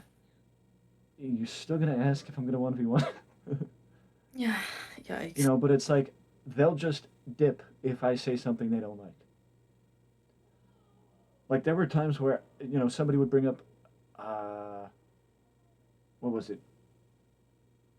Somebody would bring up a game where I actually had to start controlling myself because I would legitimately bury the game, and the person would be gone, long gone, because I started burying the game. Oh my gosh. It You was know, probably Fortnite, to be honest, but I don't have that luxury, unfortunately. I really wish that I did, but people, but but that's the point. That's the difference. That people get the point because as we said earlier, we like to talk. I'll keep going. I'll 5 minute tangent, 10 minute tangent, and it'll get to the point where somebody people will tell me. I had somebody come in and troll hmm when I was playing Jackbox, and they kept trolling and trolling and trolling. I was being an absolute ass to them on purpose too, and it felt nice to be able to say whatever the fuck I wanted and not yeah, not you know it's the only cathartic. reason the only reason why they stayed is because one of my mods was enjoying trolling them back. Yep. Yep.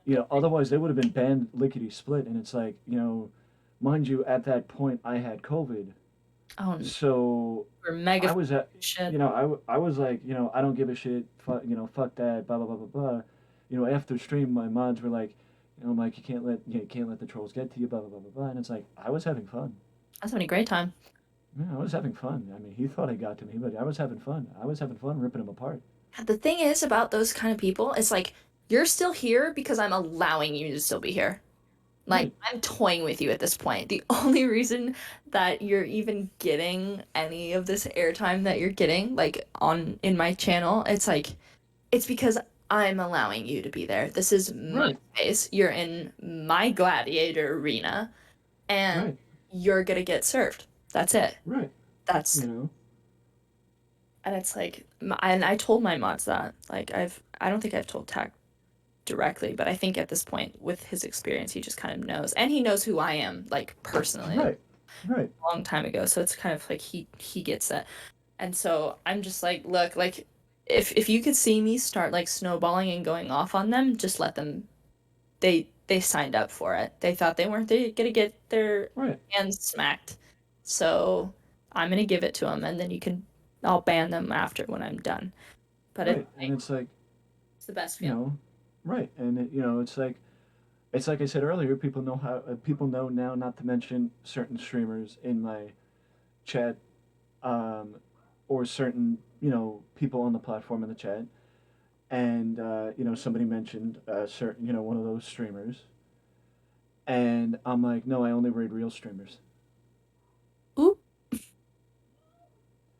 Or I was gonna, somebody mentioned said, and I was in another stream, so I didn't make the joke because I wasn't gonna make the joke in somebody else's stream where I said, they brought up said, one of those, and I said, oh, you could have just stopped at the name, because their stream's joke enough. Burn. Ooh. Oh, I don't. I might be. Again. I don't care if I take heat. I don't care. I have no problem turning off the comments on the video. yeah. You want to give the heat? Bring it. Mhm. I don't care. Yep. I don't care. The best advice I can give to people is it's a platform for gaming. If you're not here for gaming, go somewhere else because there are certain websites that are free Mhm. that if you're paying Yep. for it, it's free. Yeah, I don't. I don't get it. There's I, better ways to spend your time. dude, I have no idea. It's the weirdest thing. That some of like this the dynamic. I mean, you it's know, the if you internet. It's gonna be if weird, but if you think you're gonna make friends with that streamer, you're not gonna make friends with them. no, they don't give a shit about you. You're You're not gonna not. make friends with them like that, especially like that. You want to make friends with them. How about you know don't have every word that every message you come in and say something about how good they look. Yeah, it's true. Actually comment on the gameplay Yeah. because you're there for the gameplay. You're not there because they're attractive. Yeah, and like I'm not here for the male gaze. I'm not here for attention. Like I'm married, dog. Like I live with I'm Ugh. Like I just hang out with my favorite person all the time. But it's like I don't play to get looked at by men. That's not my point. It's Right, I play to play games. I stream to play games. I don't right, some people are on this platform because they like the attention. That's fine. Like right, I and I'm not. And they can do whatever they want. It's not harming me necessarily, but like I don't know. It's just it's all weird. and by the way, just to clarify, it was a generalization to all of those non-streamers, not specifically picking on one of them. So if I had a crochet stream, would you hate on me for that? No, If I had an arts and crafts stream, okay, cool. I just no, that's a well, it's a generalization to those streamers, those non-streamers who should be on OnlyFans ah, and not on Twitch. yes. There you go. I'm not picking on any one streamer. Yeah. I'm picking on all those who choose to go into that uh, Mm. tag, Yeah. and choose to do that type of thing because it's not the place for it. Twitch is not the place for it. Also, how does it make sense to have electronics that close to water? Word. I mean, That's like you might as well just throw a toaster in there. Like, are you kidding me? Like, but dude, it's plugged in. It's plugged in.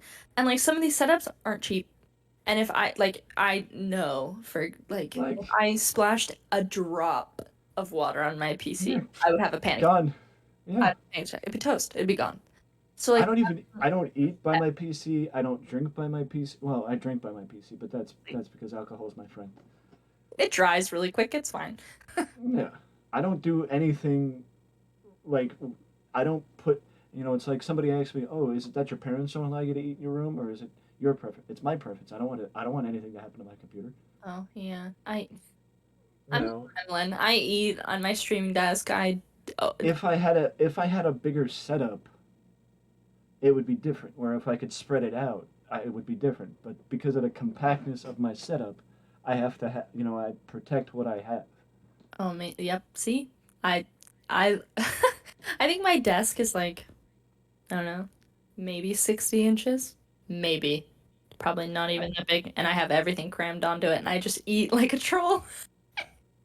honestly, I think my desk would probably be half that size. Oh my gosh, what? Yeah. Is your PC on the I. floor? Oh yeah, my hard drive's on the floor. Yeah. Hmm. Yeah. Yeah, my hard drive's on the floor. Yeah. I just want like an 8-foot desk, and I'll be okay. Just need to spread out. Well, I mean that's the thing. I when I was ready to move, I was like, the one thing I was focused on was how I was going to change my setup. Hmm. And the one thing I wanted, the one thing I said was, I would have no problem having the background be the wall again, but I want to face the opposite direction. Instead of facing the wall, I'd want to face outward. I would want my desk. I would have no problem being in a corner, but I would want my computer facing the opposite way. So instead of facing the wall, I'd be facing the open room. Yeah, that makes sense. And also, it doesn't help that I'm next to my air conditioning. Oh. Yeah, Yeah. it doesn't help. Yeah. But I do realize that this could be its own this could be its own podcast episode. Talking about me hosting with a bunch of female streamers. Oh, wouldn't that be a podcast? Hey, I'm down. Ask your friends. I'm down. Hey, man. I know. I was sitting here talking. I was like, "Wow, I have a lot to talk about. I should do a podcast." And I was like, "Caitlin, you don't have any time. You barely have time to stream, girl. Don't try to do Yeah, a podcast." ask your friend. Ask your friends. I'm more than down. I'd be the host. people think I would. People would start thinking I was gay. That's not always the worst thing. If you sometimes the smartest guys are the ones with the girl best friends. So Fair enough. Yeah, you're right. you know why? Because they're intuitive and they just know. So Yeah, they and get they're straight. yeah. um. Sorry, I just Uh, burped my water. I didn't realize that I was that close to the bottom of my glass. and again, because we're in 2022. No offense. I mean no offense. It's. I was like, mm. uh, but I'm actually, in all seriousness, that if that is something that comes up, I would be more than happy to be the host. um, because the one thing that people in my stream know is there used to be, phrase, one phrase I would say, people were like, I don't want that to happen. And I'm like, I do. They'd be like, why? Content, It's always content for the content. content. And then somebody would be like, Mike only uses us for content. And I'm like, damn right. Yep. Damn right. I Damn right I do. surround myself with the funniest people I know. It's content. People are like, oh, you hate when hackers come into the server. People are, oh, hackers ruin Among Us, an Among Us game. And I'm like, no, they don't. They give me content. Yep. They give me content. They don't ruin the game. They give me content. Just like COD and Apex, every time you get someone who's like boosting or like, I only I only like that when they're on my team. oh yeah, I'm just gonna hide behind you and If somebody on my team is cheating, then they're allowed to cheat. If they're on the opposite team, no. oh yeah, no, absolutely. No. I mean, Yeah, no. I'm not mad. I'll just be kind of disappointed, but like, No, no. I just, yeah, no, if I play against a cheater, it's never good. It's all bad. But the only time that Perfing's allowed. right, I'll allow that. That's for my right. benefit. But if I, anybody else, not allowed. Can't do that. Yeah.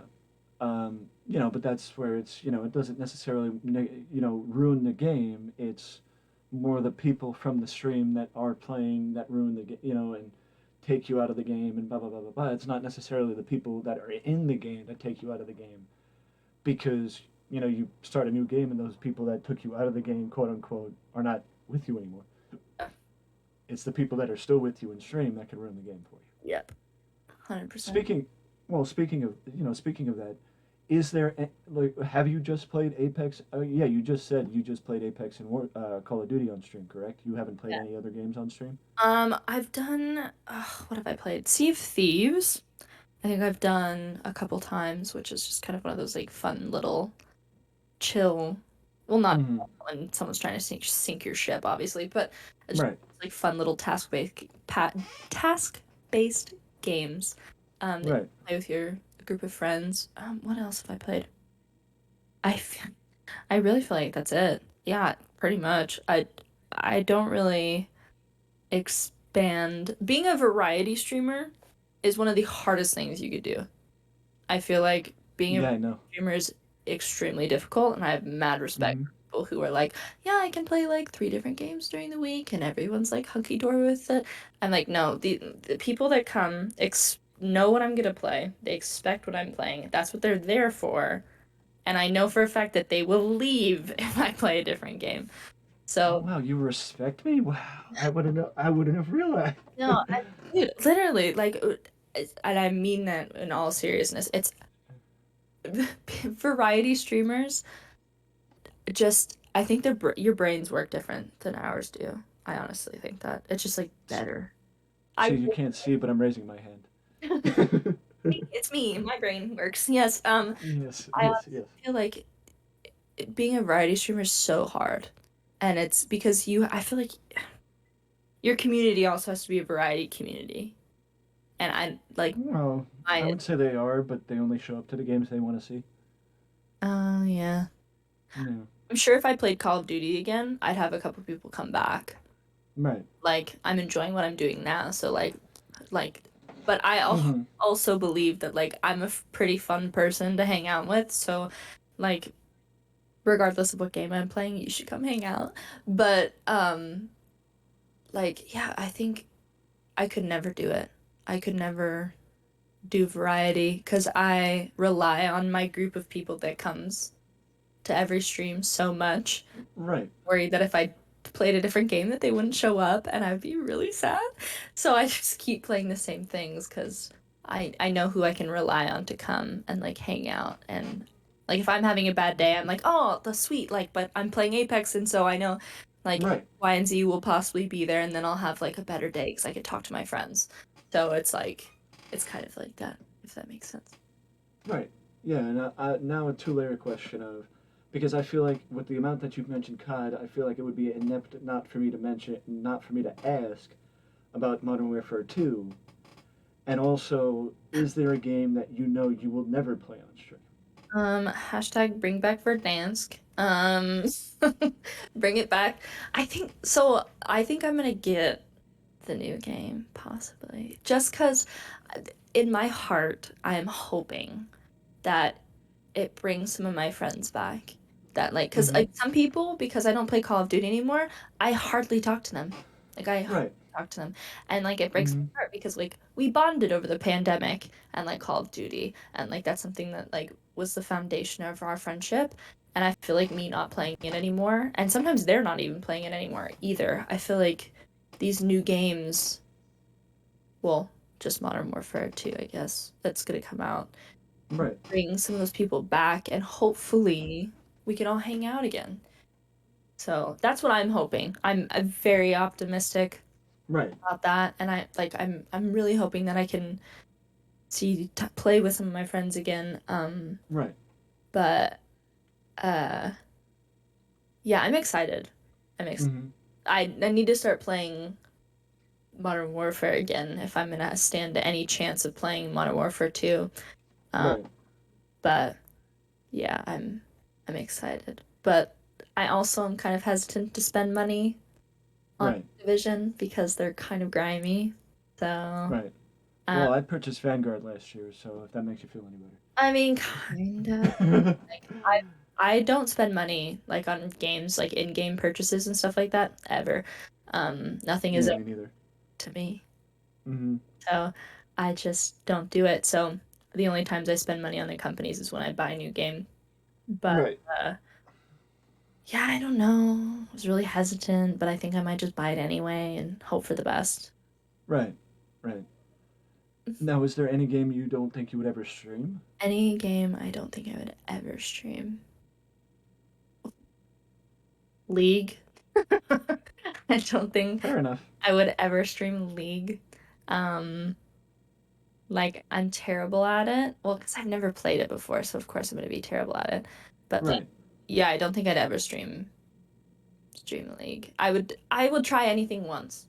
That's Right. usually my attitude about most things. But I think League is just one of those things where I'm like, mm-mm, I don't think I could do it. I don't think that Right. people would like watching me do it because I get really frustrated at myself when I'm not understanding Right. things right away. And I think Mm-hmm. it's one of those games that brings out the Mm-hmm. worst in me, and Right. I just don't think it would be an enjoyable experience for anyone. Right. From the standpoint of a variety streamer, I can say that there are multiple games I will never Yeah, I was gonna ask Play again. games will you never touch again on stream or otherwise? Uh, well, I actually have the blacklist on the Discord of games that will never be streamed again. What? Roblox, Minecraft, uh, Roblox, Minecraft. I believe Fortnite's still on the list.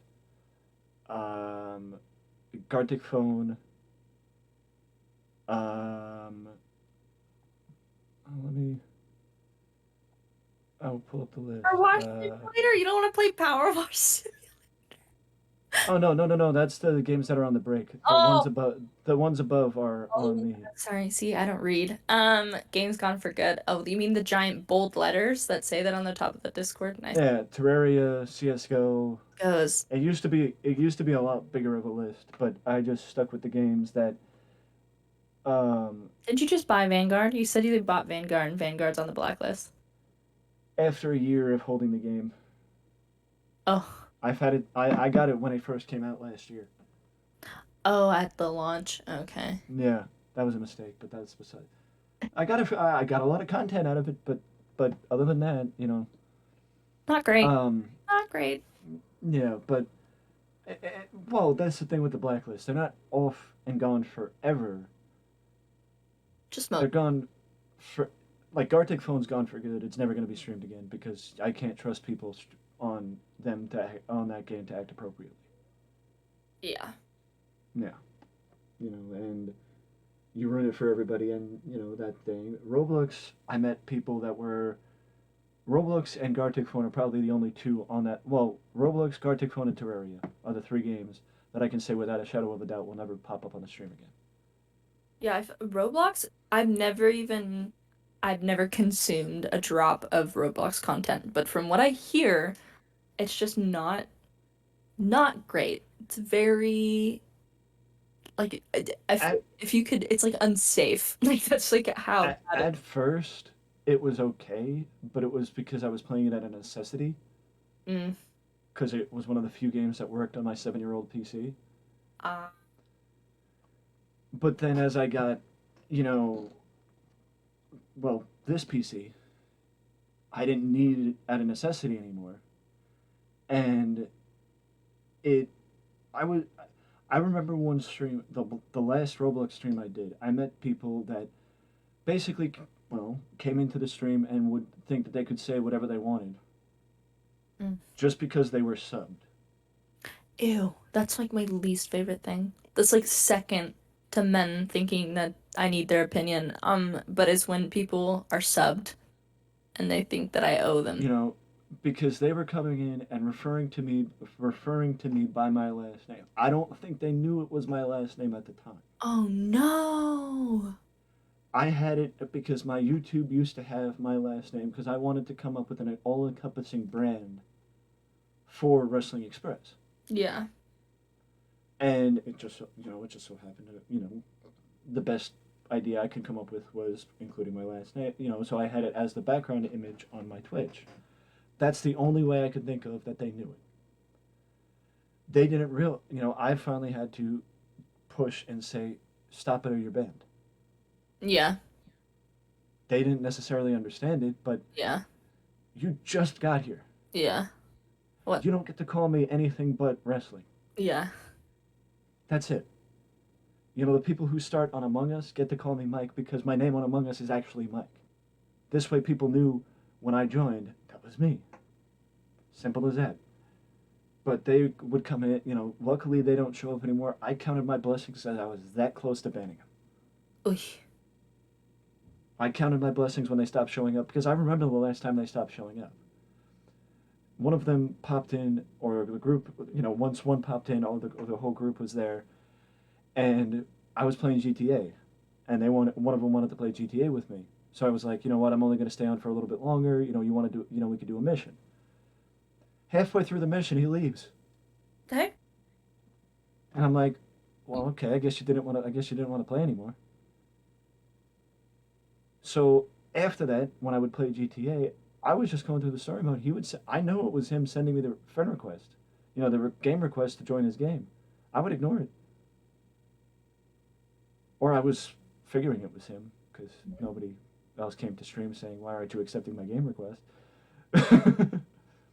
Hey. But but it's like, so you ask me to stay on a little longer and to play with you, then you leave halfway through the mission. So I had to complete the mission myself, and I'm like, all right, I'm still gonna, it's like I noticed, I stopped, I thought, I'm like, man, I'm still gonna complete the mission even if he's not here. So Yeah, what the heck?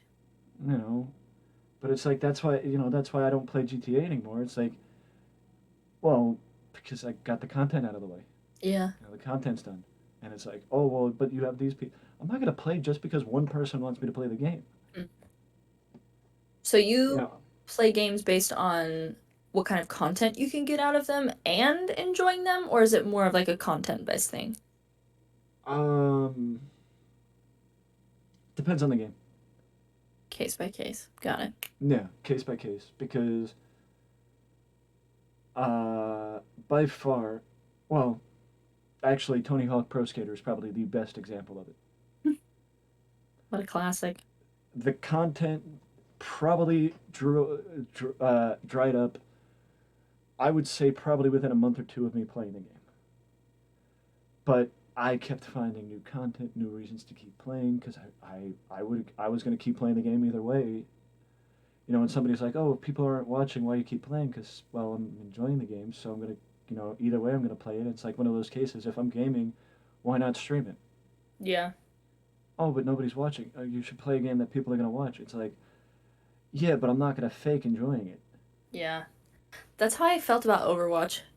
It's like I enjoyed it and like sure I was getting some content out of it, but then I stopped enjoying it playing it on stream and started enjoying it more like on my own. So I was like, okay, something gotta change. Because sure, I got a couple Right, good content reels out of it about my like character and everything, and then after that I was like, okay, well, I'd rather just play this game by myself right, and not worry right, about content.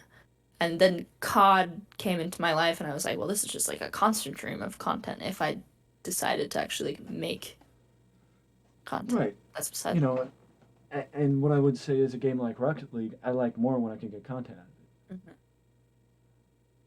Outside of getting content out of it, I don't really like the game because it's not my type of game. Yeah, You know, no, I but really, I'd never play Rocket League. I would never play yeah. Rocket League, period. Not even, not on stream. I played it one time, and Mm-hmm. I'm terrible at it, so I just don't. I'm like, yeah, I'm good. Good. Mm-hmm. Well, I know that we can keep talking for as long as as long as till the end. I mean, I had the same thing with the last, the last one I did. The one I did. Uh, what was it? Wednesday. The person was a little bit more pressed for, or I was a little bit pressed for time on Wednesday. But the last one I was free with, we went just as long. But I can't not end without asking, how has streaming changed your life? Oh, man. Streaming has changed my life in a lot of ways, and not all positive, but mostly. I have met some of the nicest people I have ever met that I never would have met in any other way. And I am so thankful for Twitch, um, for bringing us together and for just helping me have not only a distraction but an outlet when I was going through some of the worst times of my life. And I just the connections I've made, the relationships I've made, some of the international friends that I've made, and it's Mm, just like it's been such a cool experience. And I want to do this for as long as I possibly can, just because I've loved it so much these past 2 years, and um, I wouldn't change anything. I've learned so much about myself. I've learned so much about like tech stuff that I never knew that I would ever have to deal with. Um, right. and it's Mm-hmm. just been a roller coaster, but a fun one. Yeah. I mean, I guess the best way to put it into perspective from my end is I had Wrestling Express for what 5 years before I started streaming. Twitch is the reason why I made money with the brand. Well, So that's having the ability to make money with something that you created, which I know you can speak to it too because well you created your Twitch and you've gotten paid, mhm. and it's it's just a surreal thing, because I'll speak to at work, because people at work finally found out I streamed, and they were like, somebody was like, because they see my Instagram stories all the time, and they're like, you can't. Do you get paid for for all the games you play? And I'm like, yeah, and they're like, bullshit. Yeah, I know. It's one of the weirdest things when I worked at my old job and I told people what I did. Because I'd be like, "Oh yeah, I was playing this video game," and they'd be like, "You play video games," which is a whole other thing. But when I told them that I streamed on Twitch, and they were like, "Oh, do you make money?" And I was like, "Yeah, a little, like it's just the fact that I get to make money for doing something I genuinely actually like doing is like crazy to me, but like it's such a cool experience. It's so Yeah, it's cool. like See the it. reaction, be like, "Oh, you get paid to play video games." I'm like, "Yeah, so fun." Yeah, and that's when you look at them and say, "This is what it's like to like your job." Yeah, but actually like, yeah, I definitely quit a little while after that, so I got a new job after that. But And yeah, it that's was when my manager, that's when I hear my manager in the background, like, "What? You don't like your job?" yeah. And I No, look at him and, "Are you surprised?" are you really surprised? You're in charge. So no. They actually told me they were like, "Well, um, don't leave if are you gonna quit once you start making money?" And I was like, "No, I need this job too, unfortunately." But then I quit pretty soon after that. But it wasn't because of Twitch. It was Right, right, right, right, right. my mental health. I needed to get out of that job. But Oh yeah, I know that. I so know my that. manager was like, "It's not because of video games." And I was like, "No, dude, you're just terrible at your job." Uh, Yeah. so it's just been so fun. And like every day is something different with Twitch. And I feel like that's what I really, really like about it. It's always a different person, different gaming experience, different troll, Right, um, right. different Mm-hmm. like stream issues or what have you, and it's always changing. And I really love that about being able to do this 3 times a week and Right, getting to meet all these people because it's always different. You never know what right, you never know what you're gonna right, watch live to. So right, right. And just because I know, well, I will say that I know that this is based on this back and forth. I feel like this could be another episode outside of the document. We could do something else outside of the documentary. And I was, in all seriousness, I wasn't joking when I said you talk to some of your friends, and I'd be more than happy to host an episode, a podcast of, female streamers venting. that'd be hilarious. Yeah, I'll have to talk to some of them. I'm so excited. It'd be so funny. outside of the documentary, but What's it like? what's it like to be a female streamer? Hell yeah. How much time you have? As long as you want to give me. Thanks. But well, because I always do this, I have to do it at least once in every conversation I have. That well now, Kate, you have made it past the wings of death, and you are on the other side of the mountain. It, wrong shot. I have to destroy the ring now or what? uh, I have to throw the ring well, into I would say that what the his usual thing is, you've made it past the wings of death, and now there's only one thing left to do. It is you look at this camera, this camera, or the camera you're looking at, and say what you have going. And I always quote Sean Evans in all these conversations. my gosh. I think I just watched too much Hot Ones, but that's beside the point. No, I've never even heard that. Am I You've too never heard of Hot Ones? am I too young? I don't know. Is that a what is that? It's First We Feast. It's where Sean Evans interviews celebrities while they eat hot wings. Freaking chicken wing thing. Oh, I'm dumb. Yes, I've heard of it. Yeah, Oh my gosh, yeah. so dumb. My brain right now is just like lost. But yes, I just want to say I do appreciate you taking the time and hanging out. Oh man, I was so excited to do this. I was stoked. I was like, oh, sick. This is such a cool idea. So when Tack asked me, I was like, heck yeah, I'll do it. Yeah, and it's as I mentioned, it's the viral marketing aspect of Twitch where now, you know, Tech as the middleman, which Tech likes to play the middleman. That's his favorite thing.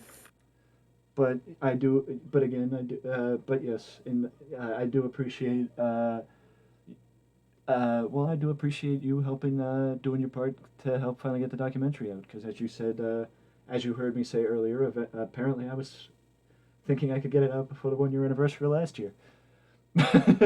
Full faith that you're gonna get it out and it's gonna be great. So, but yes, I do appreciate it, and No problem. Easy yeah, peasy. Easy peasy. It's always easy to talk about something you love doing. So this was a very easy conversation to have. yes, and I appreciate you giving me the opportunity to talk about it too. yeah, of course, And getting to hear my insight on different things because I don't know. It's cool to listen to different people's opinions. So yeah, yeah, and